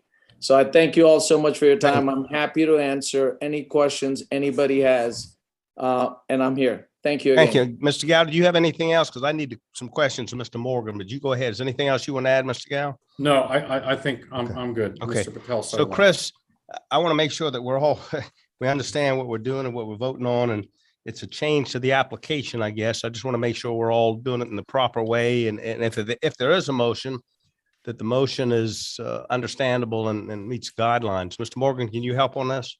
Sure. So this is a very unusual situation because of the UP and the nature of the UP. I'm thinking here, and I'm asking Lee Batchelder, if you're listening and can weigh in on this. I'm thinking it would all need to be still zoned to the UP because we're dealing with the volume of the building and the incentives and all that. But I guess what we could do is, following this diagram, is they could modify their request so that the 5-story height district would remain here, even though the whole parcel would be in the UP. Lee, what is your thought on a situation like that? It would be the first time we've ever had UP without the 4 to 12, but they're saying that they don't want to go beyond 5-story on this site anyway. And Chris, my question is, if it's that different, do we have to come back, repost it, because it is a different application, really? Well, it's a less intense application. I think we're okay on that front, but the question I have is can we handle this logistically given the unique nature of the UP district? And Lee, any thoughts on this? I think so. I think that would work. Okay, so they would have the whole thing, the new parcel added in would still all go to UP, but they would just keep the 5-story for the first 48 feet, and then the 4 to 12 would be beyond that. Right. Okay, is that, and am I stating that correctly, Mr. Gow and Mr. Yes, sir. Carroll? Okay. Yes, sir, you are. Okay. And just so I'm official, I just want to make sure I say that we close the public aspect of this. Now, commission members, if they want to ask questions or chime in, so we're all real clear on this, that'd be great. Ms. Harrison, you go ahead. Christopher, I'm thinking about the way that whole area looks with not only the zonings that we currently have and what we just did today. I don't see how, I understand what they're asking, but I don't see if it really, I think we're trying to compromise based upon the comment that we received, but I don't think we necessarily need to compromise because of the comment. And so if you are driving down Hugie Street and you hit that intersection, you already are seeing that height, you're approaching the height. And I don't see, and based on what they are proposing, I don't think we have to cut this cake a different way to get to address that particular comment. Ms. Harrison, right. Ms. Harrison, you can certainly you could make a motion to approve the application as submitted, and then it would be a formal, motion without all these. I want to make a motion to approve the application as submitted. As submitted. Okay, thank you. Which was endorsed by planning staff. Right. Is there other discussion or second or questions? I'll second that. And Ms. Johnson seconds. So there's a motion by Ms. I'm sorry. There's a motion by Ms. Harrison, a second by Ms. Johnson. Commission members, questions, comments? So we're voting on the original without any compromise. We're voting on what was originally presented and endorsed by city staff. Ms. Jacobs? Thank you, Mr. Chairman. Just so I'm clear, because Christopher said something that was confusing to me. In the UP zoning, once we get over 4 stories, we have a chart, which I'm looking at, on how you get points, and you can only use a maximum of some certain points in certain areas. But he said something about affordable housing. There's no intention to build affordable housing in this hotel, is there? There is not. In fact, we can't, but there is a mobility fund that we contribute towards to earn extra points for the stories. So we will be making that contribution. Okay, And- go ahead. I'm sorry. And there will be a mixes of uses that we're trying to study, not adding any more than 150 rooms that we have entitlements for at 245 UG Street. I just wanted to be clear on that, because I don't see in the chart that I have that you get stories by, well, I see that you get it by mobility. I see, okay, now I see the contribution, but it can pursue for less than 50% of the points. It's going to be curious how you get your 9 stories with the points and the maximums here. So I just wanted that information. Thank you. Okay, so there's a motion by Ms. Harrison, second by Ms. Johnson. Other questions, comments of commission members? Yeah, Mr. Chairman, I understand the comment from the Preservation Society, and I appreciate Mr. Gao and Mr. Patel's response. And I tend to agree with Ms. Harrison about, you've come before this commission in good faith and stated what your intent is to build there. And both of you are responsible, good developers in our community and care about that street. So, I would actually feel more comfortable with, with putting something in writing and forwarding that to city council. But I respect the wishes of my fellow commissioners on that. But I would just, I would implore you to stick to that plan as your program develops. Mr. Hussein, you have my word. Okay. I live here, and you have my word that Mr. I will not go over 9 stories, and I will not go over 5 stories on Meeting Street. And Mr. Patel, we appreciate it, but we appreciate your comments. We'll just close the public aspect. So we're just kind of commission members, but I appreciate you. Thank you. So there's a motion by Ms. Harrison, second by Ms. Johnson. Other comments or questions, commission members? If not, we'll do a roll call vote. And Ms. Bryant Jenkins sent me a text that she had to sign off with a commitment. So Ms. Harrison? I am in favor. Thank you, ma'am. Ms. Jacobs? I in favor. Great. Ms. Johnson? I in favor. Great. Mr. Lassane? I in favor. Great. And I'm in favor as well. So that's 5 in favor and none opposed. So thank you all. Thank you for your patience on this item. It was interesting. We got through it. So next item on the agenda under rezonings is number 4, which is 1224 Wapu Road, Pinecrest Gardens, West Ashley, TMS number 3511200-192 and 028.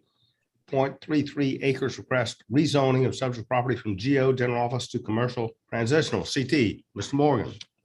Just to make sure you're seeing this rezoning number 4 map in front of you, correct? Yes, sir. Okay, I had to do a few little finagle things here. Okay, so this is, as the chairman said, on Wapu Road. It's at the corner of Jasmine Road, not far off of Sam Rittenberg and Ashley River, kind of where those 2 roads come together.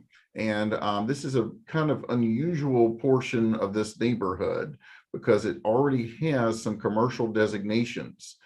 These properties in Charleston County are commercially zoned over here, backing up to this cul-de-sac. And then there is GB zoning already across the street on what would otherwise be residential type lots. The subject properties are currently GO, and the applicants have a plan for a business here that would not fit within the GO category, and they would need to go to the commercial transitional. So that is what the request is for, and I'll show you some slides that give you a sense of the surrounding area. This is in our suburban category in our new comprehensive plan. So CT would not be necessarily in opposition to the suburban recommendations. You know, we'd have to look at the context of the surrounding neighborhood, things like that. And, you know, that's one of the things we've taken into account, is that there already are some commercial designations in this surrounding area. The aerial image shows a structure that looks a good bit like a house on the property, and other buildings. Again, these are general business zone properties, but they still look like houses in general. Here is an image of the property, and it has had an office use in it, has a sign out front, and some parking adjacent to it. Here is Wapu Road. Here is the building that's zoned general business across the street from it. And then Wapu Road looking back the other way, and just the differences between GO and CT. Of course, you have a lot more retail allowances in the CT category, but you do still have some limits on hours of operation. So it's our least intense pure commercial district. With that, you know, staff is comfortable with this given the surrounding commercial designations and the limited commercial nature of the CT district for this property. Thank you, Mr. Morgan. I see there's no applicant signed up or anyone else signed up to speak on this. So, Mr. Chairman, we do got a late contact from Keen McLaughlin, been promoted to panelist, and they're speaking on behalf of them. Well, go ahead. If you'd like to speak on 1224 Wapu Road, you go ahead. Well, thank you very much, committee members. I appreciate it. My name is Keen McLaughlin. I'm the landscape architect with ESP Associates for this project, working with the Peters on this one. What we'd like to do is we're actually coming up with a plan, formulating a plan to move the existing building, keeping it in its residential nature, and move it forward to the site. And then behind that building, we'd like to construct a larger garage type structure, still with a residential feel, so that the applicant can continue her business of fabricating and alterations of basically high-end draperies and window coverings. That's really the business. So right now she has a facility, a workshop on Sam Rittenberg, wants to combine all the activities to one place right here on Wapu Road. And we think that this is one of the better approaches. The understanding that this is a use discussion rather than architecture discussion, but the architecture is important because we want to stay within that residential design flavor. The owner is really interested in maintaining the feel of the building, and by moving it forward towards the corner of Wapu and Jessamine, and then adding about 800 to 1,000 square feet, and then maintaining a courtyard between the moved building and then a brand new building behind it. We think we can do everything that she wants to do within her business model. I think we submitted a conceptual site plan, if that's available. Happy to go over it. Otherwise, I'm here for questions and any comments or concerns that the committee might have. Thank you, sir. We appreciate your time. Again, no one else signed up to speak, because that'll close the public aspect of this. We'd ask commission members if there's questions, comments, or motion. Mr. Chairman. Ms. Jacobs? Thank you. I'm not going to make a motion this time because I'm really struggling with this, because I always look at the borders of residential neighborhoods. And when I was very new to Charleston, I lived in this neighborhood. It was very peaceful, residential, nice small starter homes. And when the borders of these neighborhoods start to transition, we need to do them very thoughtfully and respectfully to the neighborhood.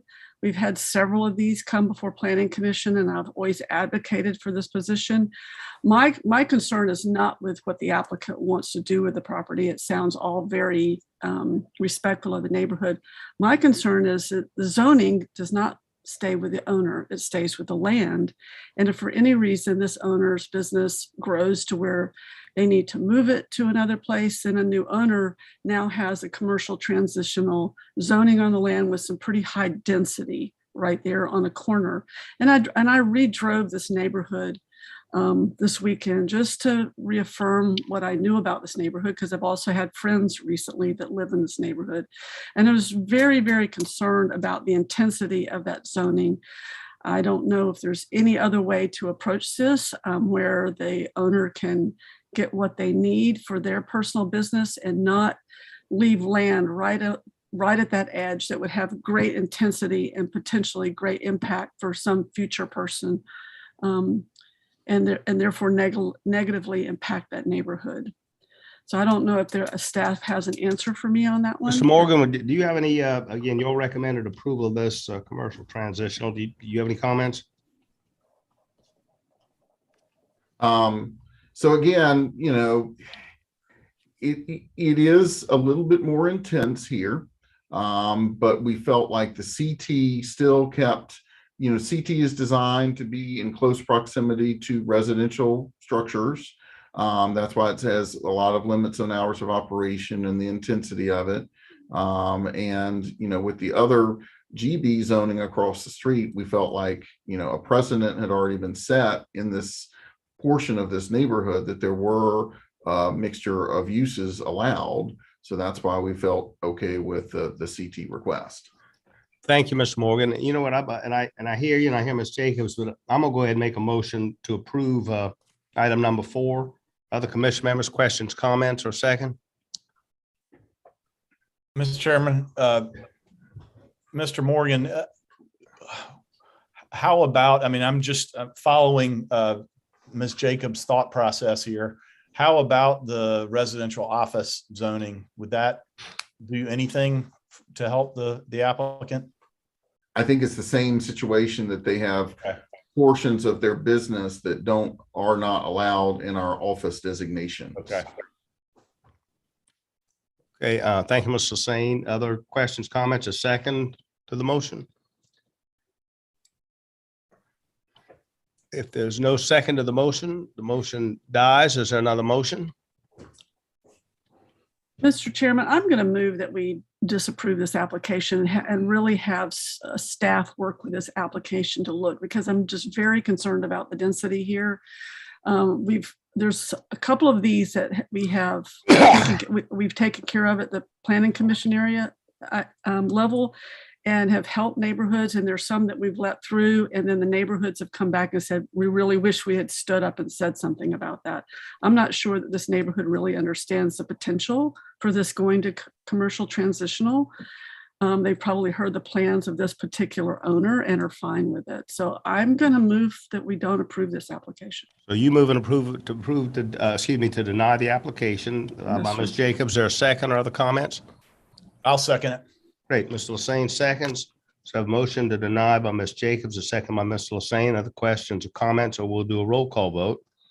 Ms. Harrison? I in favor. Okay. Ms. Jacobs? I in favor. Thank you. Ms. Johnson? I in favor. Thank you. Mr. Lassane? I in favor. Great. And I'll vote in favor as well. Again, I made a motion to approve it just to get the ball rolling. I saw no one wanted to do it, so I'm glad Ms. Jacobs came up with another motion. So that's 5 in favor to deny the application and none opposed. The next item on the agenda is number 5, which is 1144 and 1150 Folly Road, James Island, TMS number 4251 300030 and 031, approximately 0.88 acres. It has the zoning of subject property from RO, residential office, to limited business, LB. Mr. Morgan. Okay.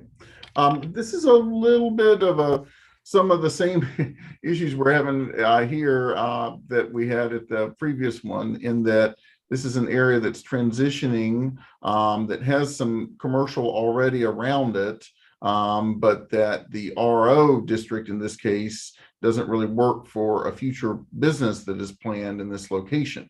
And so the applicant is requesting a rezone from residential office to limited business. Just for edification, across the street is limited business. There is a group of retail and restaurants that's on this site here. This is a vacant tract at present.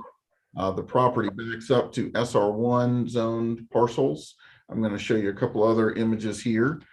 So a broader view, again, it's limited business across the street. There's more RO down here. There's some limited business up here, limited business here, then a row of CT. So this side of the street has been kind of a mismatch of conversions to office or limited commercials. In this instance, they are requesting limited business. I think staff is comfortable with this because of the Folly Road overlay. And we're going to go through what the Folly Road overlay standards require here. And, I think the applicant is here and hopefully can concur that he is able to adhere to those standards of the Folly Road overlay. The surrounding context, of course, is residential to the east, and then commercial to the west, followed by more residential behind that. And then we've got much more intensive commercial down here. This is the Walmart on Folly Road. So it's about a block north of the Walmart on Folly Road, just to give you that context. Here it is in our city plan, and this calls for neighborhood edge, which again, limited business would not be out of character for a neighborhood edge designation. Then we go to the image. You can see that they've been doing some work on the property here, and some other commercial parking that's going on the adjacent parcel. And here they are from the street, already some commercial signage out front. And then you see Folly Road. These are the subject properties here to the left. Here's the retail and restaurant complex across the street there. And here you see the subject properties. I believe these are further up the street. And here we have further to the south where some of the properties are still purely residential, although one has converted here. And that's the commercial operation across the street. So the difference between RO and limited business, of course, limited business is limited to 7 a.m. to 11 p.m. Gas station would have to be a conditional use. They're not allowed to have bars or liquor stores, car washes as a principal use, bowling alleys, et cetera, et cetera. The density does go up from RO to limited business, and the hours of operation are 7 to 11. The Folly Road overlay requirements, all areas along Folly Road, you have to have limited curb cuts, you have to have access management, you have to put in the multi-use path of 12 feet in width. You have the maximum of 8 dwelling units per acre. Because of the Folly Road overlay, you do get 12 if workforce housing is included. So that is a limitation between put upon the LB because of the Folly Road overlay. Part of the reason we're more comfortable with it. The building height is limited to 2.5 stories or 35 feet via the overlay. You cannot have motor vehicle dealers. And again, these are pulling in comparable standards from Charleston County and the town of James Island. That's part of the reason some of these things seem a little bit redundant. You have to have a minimum 15-foot vegetated right-of-way buffer on the east side of Folly, which is where this property is, and then a 20-foot vegetated rear buffer adjacent to the residentially zoned parcels. And then you can have fencing, and in some instances that fencing can reduce the screening. With the Folly Road overlay in place here, it makes us more comfortable with the LB. And so we are recommending approval of the limited business. Thank you, Ms. Morgan. And Chloe, do we have Mr. Bennett with us? Zach Bennett? Actually, I'm not seeing him on the list. We do have one person calling in. So if the person on the phone is Zach Bennett, believe you would press *6 to raise your hand, or *9. I can't remember which one, but you could try both. Chloe, I'm glad you got all that figured out. That's all. I'm just going to give the caller, the person calling in by phone. If you are Zach Bennett, I'll give you few more seconds to press *6 to raise your hand. Okay, yeah, the number doesn't match the numbers that we have on record for him. So I don't see the applicant. Okay, so Mr. Bennett isn't with us as of now. Let's move forward. There's no one else signed up to speak. There's one written comment. So why don't we let you read the written comment into the record? So actually, Mr. Chairman, we're just summarizing written comments now under, Okay. so the comment is directed toward the applicant. This is not in opposition or in favor. It is a request for the applicant to consider donating the necessary easements for the multi-use path along these parcels to included in the rezoning request, and that's to extend the 12-foot multi-use path connecting surrounding developments. And That comment was from Katie Zimmerman with Charleston Moves. From Charleston Moves. Okay, great. Thank you. Still no word from Mr. Bennett, correct? No? Correct. Okay, so we're going to go ahead and close the pilot. If we hear from him in a minute or two, we'll hear from him, but if not, we're going to move forward. That's going to close. There's no one else signed up to speak or any other comments. So commission members, questions, comments, motions? Mr. Chairman. Yes, ma'am.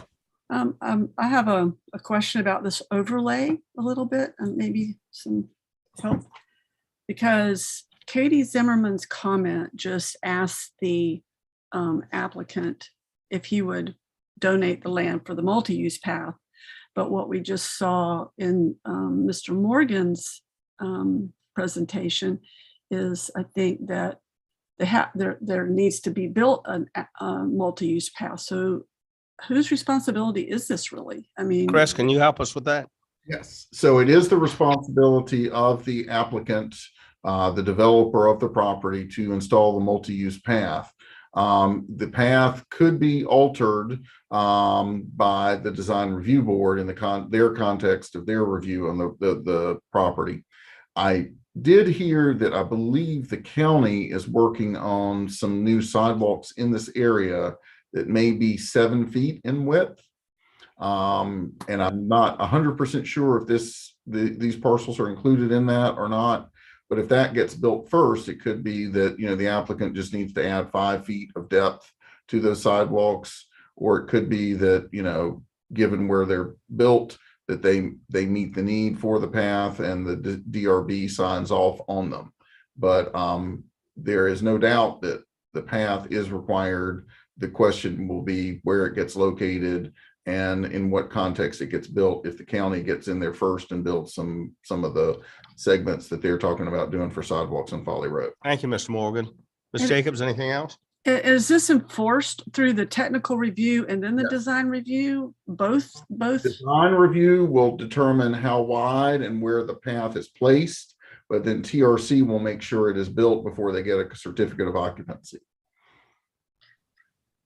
Okay, and once again, we didn't hear from the neighborhood, so I'm a little concerned because of the intensity of this zoning again, if the neighbors really understood, if they've just seen plans, and so I'm very concerned. Ms. Jacobs, I hear you, but I know the city does. Again, sometimes people see they don't see things or see the post, but it was posted, I'm sure, Chris. Oh, I'm sure it was. And it was, so yeah. I'm just concerned. Any other questions, comments, or motion? Yeah, and I'm going to go ahead, Miss. Who is that, Miss Harrison? Yeah, this is Ms. Harrison. I was going to go ahead and make a motion for approval because, as Mr. Morgan has pointed out, the Folly Road overlay has all of these requirements, and so and obviously, it is what it is in terms of the requirements, and so I'm going to go ahead and make a motion for approval because I think some of the questions are addressed. Thank you, Ms. Harrison. I appreciate it. Other questions or a second? And I will second Ms. Harrison's motion. So I'll second. Ms. Harrison made a motion. I second. Other questions, comments? If not, we'll do a roll call vote. Ms. Mr. Harrison? Chairman, Mr. Yes, sir. Chairman. Mr. Lassane, you go ahead. You Yeah. live on James Island. I always like to hear from you. Yeah, and I've been struggling with this one since I saw it on the agenda, just like I was with the previous one. And I think that and I'm disappointed that we weren't able to hear from the applicant. And I'm going to oppose this, and I really feel that it's just as Ms. Jacobs said in the last item. It's because of the zoning, the intensity that's allowed there. I mean, you don't have to spend a lot of time on James Island to know that that section of Folly Road, that east side feels residential, and it's not. There's some on this site we have residential office there. I think anything out that's, if we rezone it, it could potentially become something very different from what is on the east side of Folly Road, all up and down Folly Road. And I know I like the overlay, and I know what the overlay does, but it's not, it won't address that character issue so I'm going to oppose it. Okay, thank you, Mr. Lassane. Why don't we're going to do a roll call vote. And again, the reason I second is the LB, because of limited hours operation. I hear you both. And residential offer to LB. I guess LB is the next step up, Mr. Morgan. Correct. CT would probably be the next step up, but LB is just a little bit more intense beyond that. There is a motion by Ms. Harrison. I seconded, so we'll do a roll call vote. Ms. Harrison? Aye, in favor. Great. Ms. Jacobs? Nay, not in favor. Okay. Ms. Johnson? I in favor. Thank you, ma'am. Mr. Lassane? No, not in favor. All right, and I'm going to vote in favor since I seconded the motion, and that's 3 in favor and 2 opposed. So that item will pass. And I hear the concerns, and I appreciate the concerns, but that one does pass. So thank you all. Sorry I agree with you. I'm sorry we didn't hear from the applicant. It might have cleared some things up, but we have to vote on what's in front of us. So the next item on the agenda is ordinance amendment. And that is to amend Article 2 Land Use Regulations, Part 15 Workforce Housing District and Opportunity Zones, and Article 3 Site Regulations, Part 4 Off-Street Parking Requirements of Chapter 54 Dakota City is Charleston zoning ordinance to include provisions for small efficiency dwelling units. And we have the pleasure again of hearing from Mr. Roberts. So Mr. Roberts, are you with us? And if I could start off, Mr. Go ahead, Chairman. Chris. I'm sorry. This is a little bit of an unusual situation in that a private sector entity or individual chose to propose an amendment to the code, which is allowed by our zoning code. So it comes to you all for review and input before going on to city council. And I'll be happy to answer questions or give comments if you all would like. But Mr. Roberts is going to present what he has drafted. And I will say Mr. Batchelder has also reviewed it and made some suggestions which are incorporated in what you all are seeing. Great. I know that this has been going on for several months. I know Mr. Roberts has been talking with you guys and the planning staff to try to incorporate this. So Mr. Roberts will be glad to hear and like to hear from you. Mr. Roberts, you with us?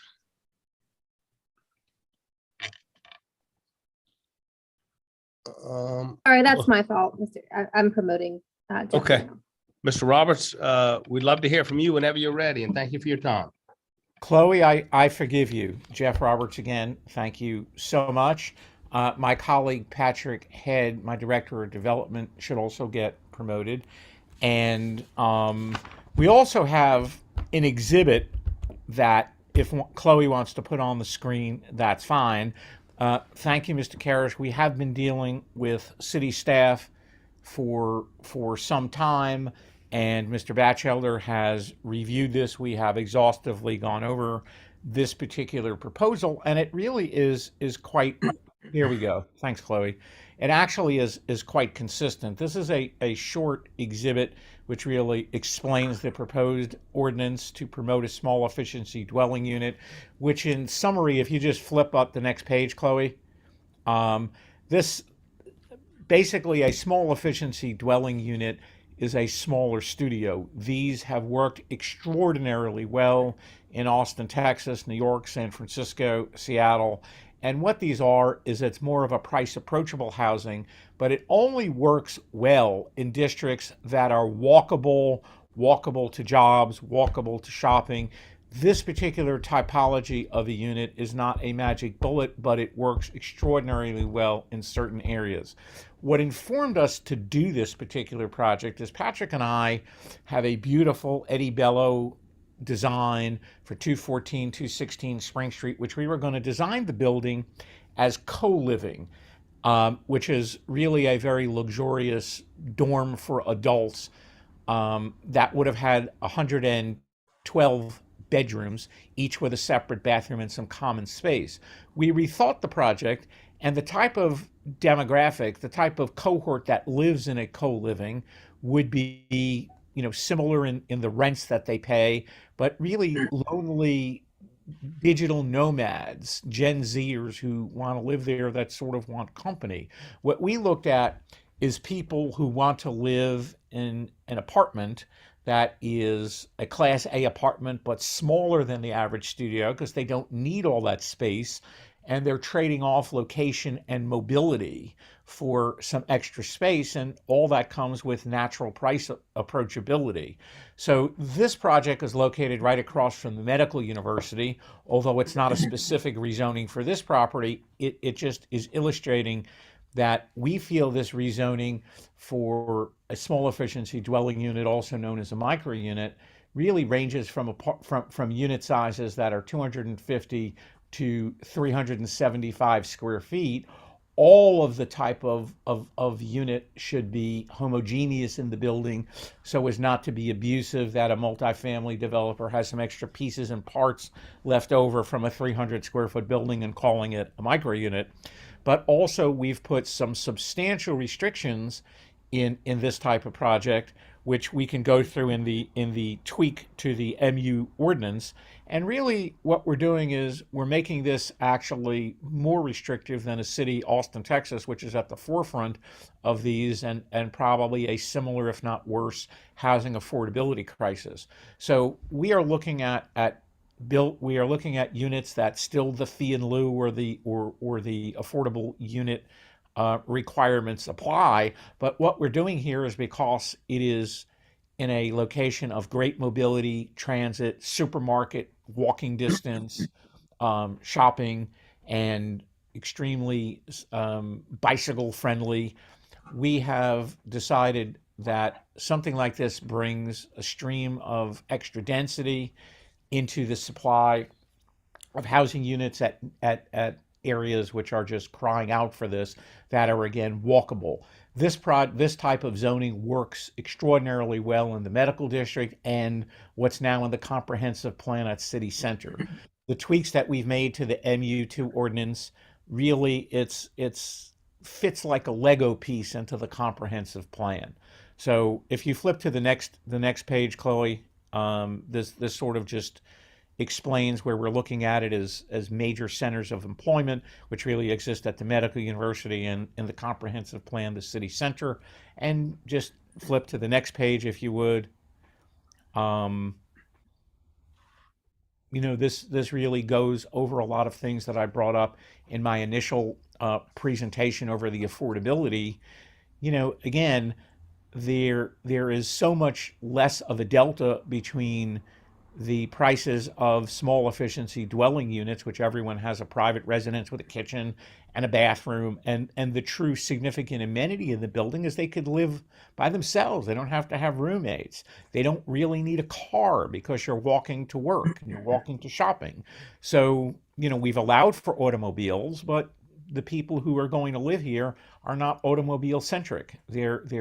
It's a transit oriented development that people could walk to work, they can walk to shopping, and they can get on a bus, and it's bicycle friendly and everything else. And what we did again is make this significantly restrictive in certain areas where this is not subject to abuse.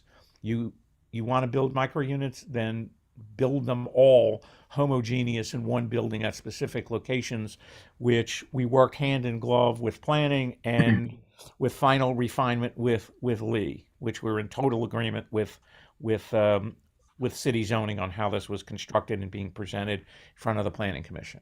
Next page, Chloe. I think we're almost done.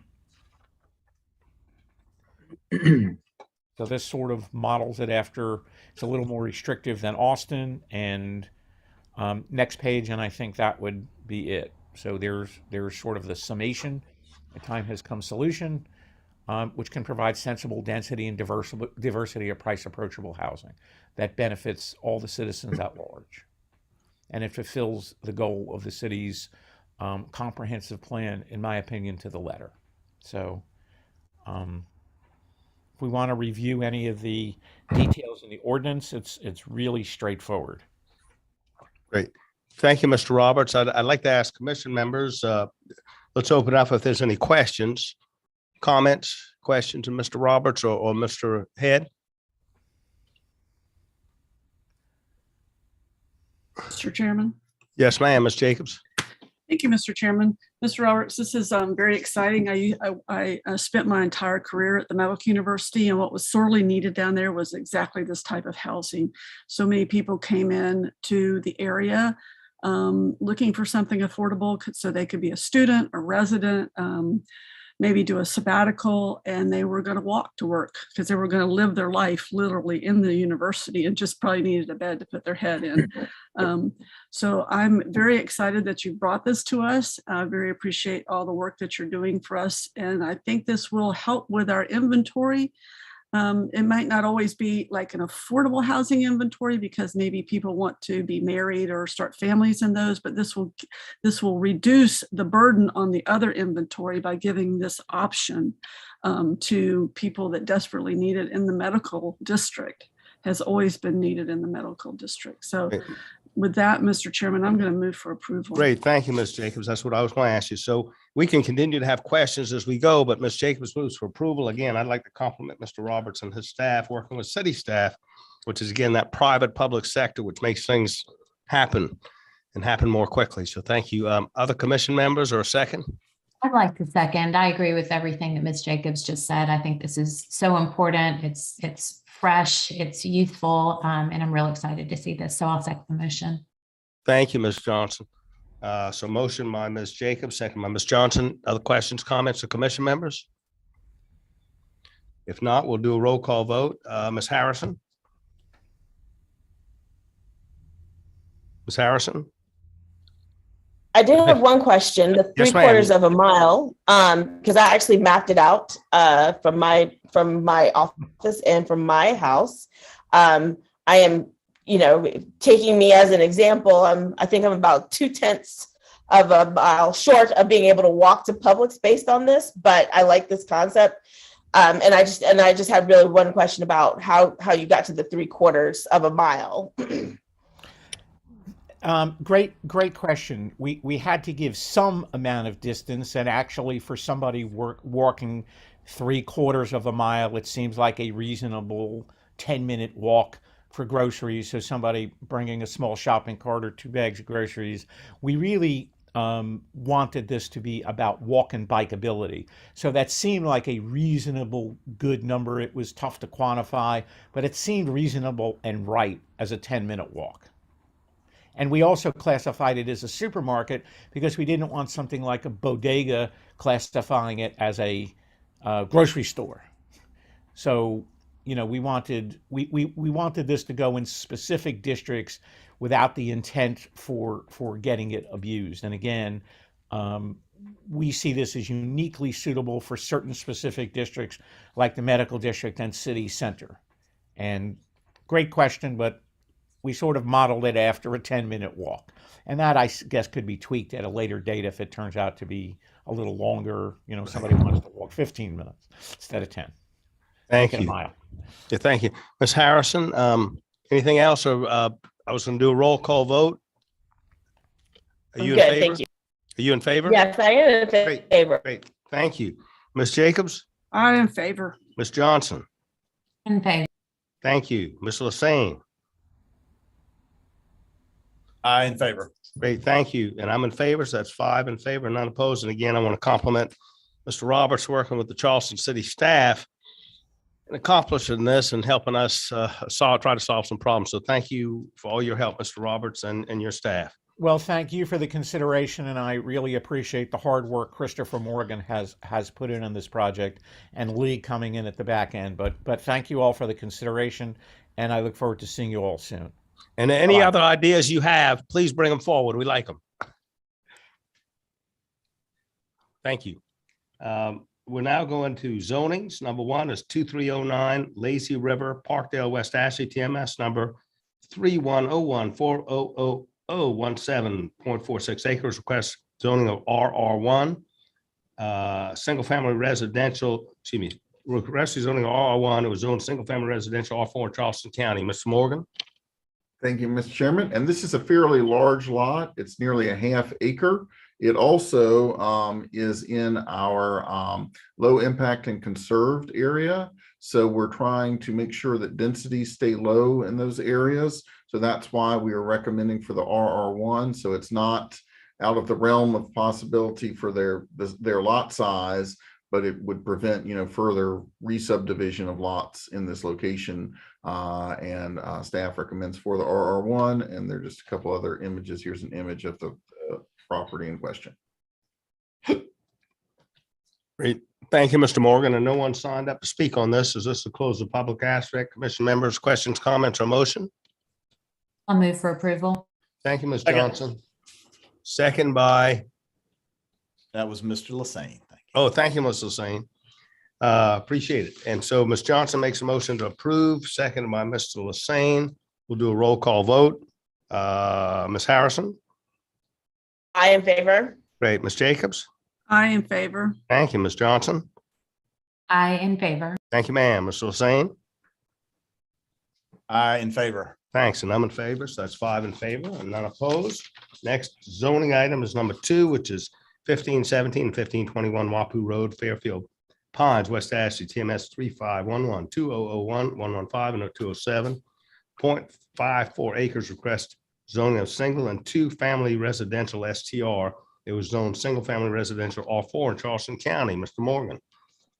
And this is a property that sits between some denser areas with the DR1F over here and less dense of SR2 and SR1. But its configuration means that it does have some difficulty meeting the SR2 or SR1 standards, and the interest of the applicant was in the STR, our single and 2 family residential, which is what we are endorsing here.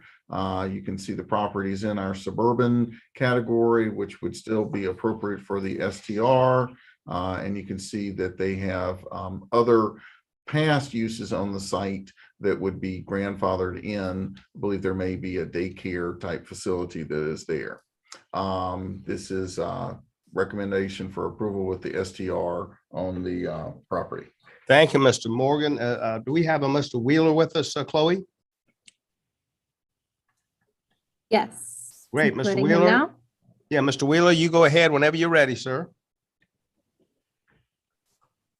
Mr. Wheeler, you with us?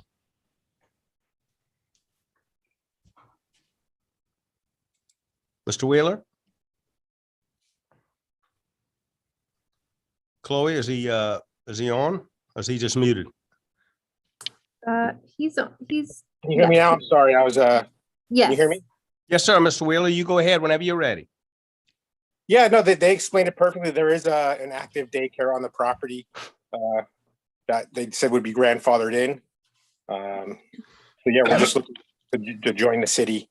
Yeah, down the road, maybe form a duplex or something there after, later on. But for now, we plan to keep the school open. Thank you, Mr. Wheeler, and we look forward to having you. We're glad to have you come into the city. So there's no one else signed up to speak, so that'll close the public aspect. Is there a motion, questions? Move for approval. Mr. Lassane moves for approval. Is there a second? I'll second. Thank you, Ms. Johnson. Mr. Lassane moves for approval. Ms. Johnson second. We'll do a roll call vote. Ms. Harrison? I in favor. Thank you, Ms. Jacobs. I in favor. Ms. Johnson? I in favor. Great. Mr. Hussein?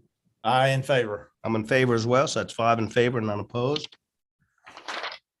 Excuse me. The last item on the agenda is zonings 2131 Clayton Drive, Oakdale, West Ashley, TMS number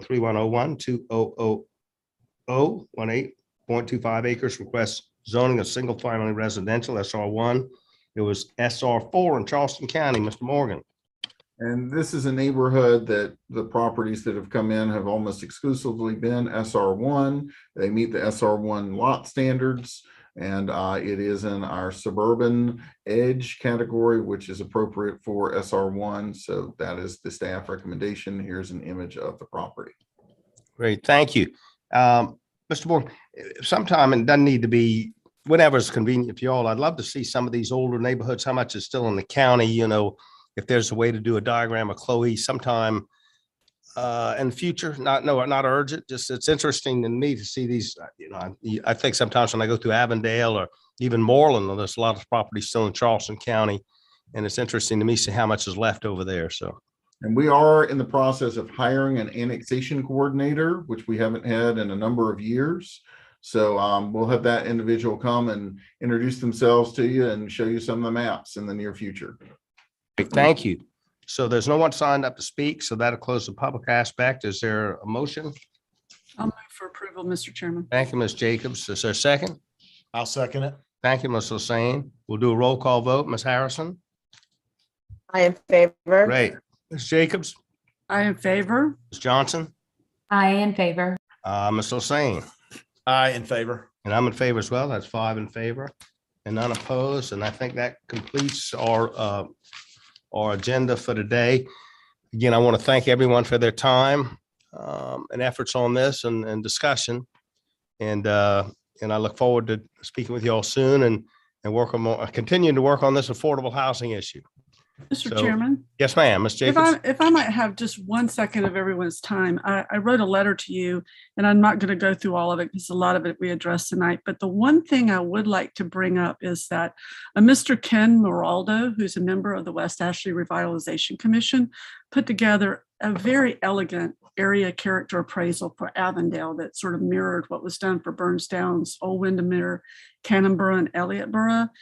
And I'm wondering if there's a protocol where he could present this to the Planning Commission and that maybe we recommend this just as a staff resource for staff to have to look at.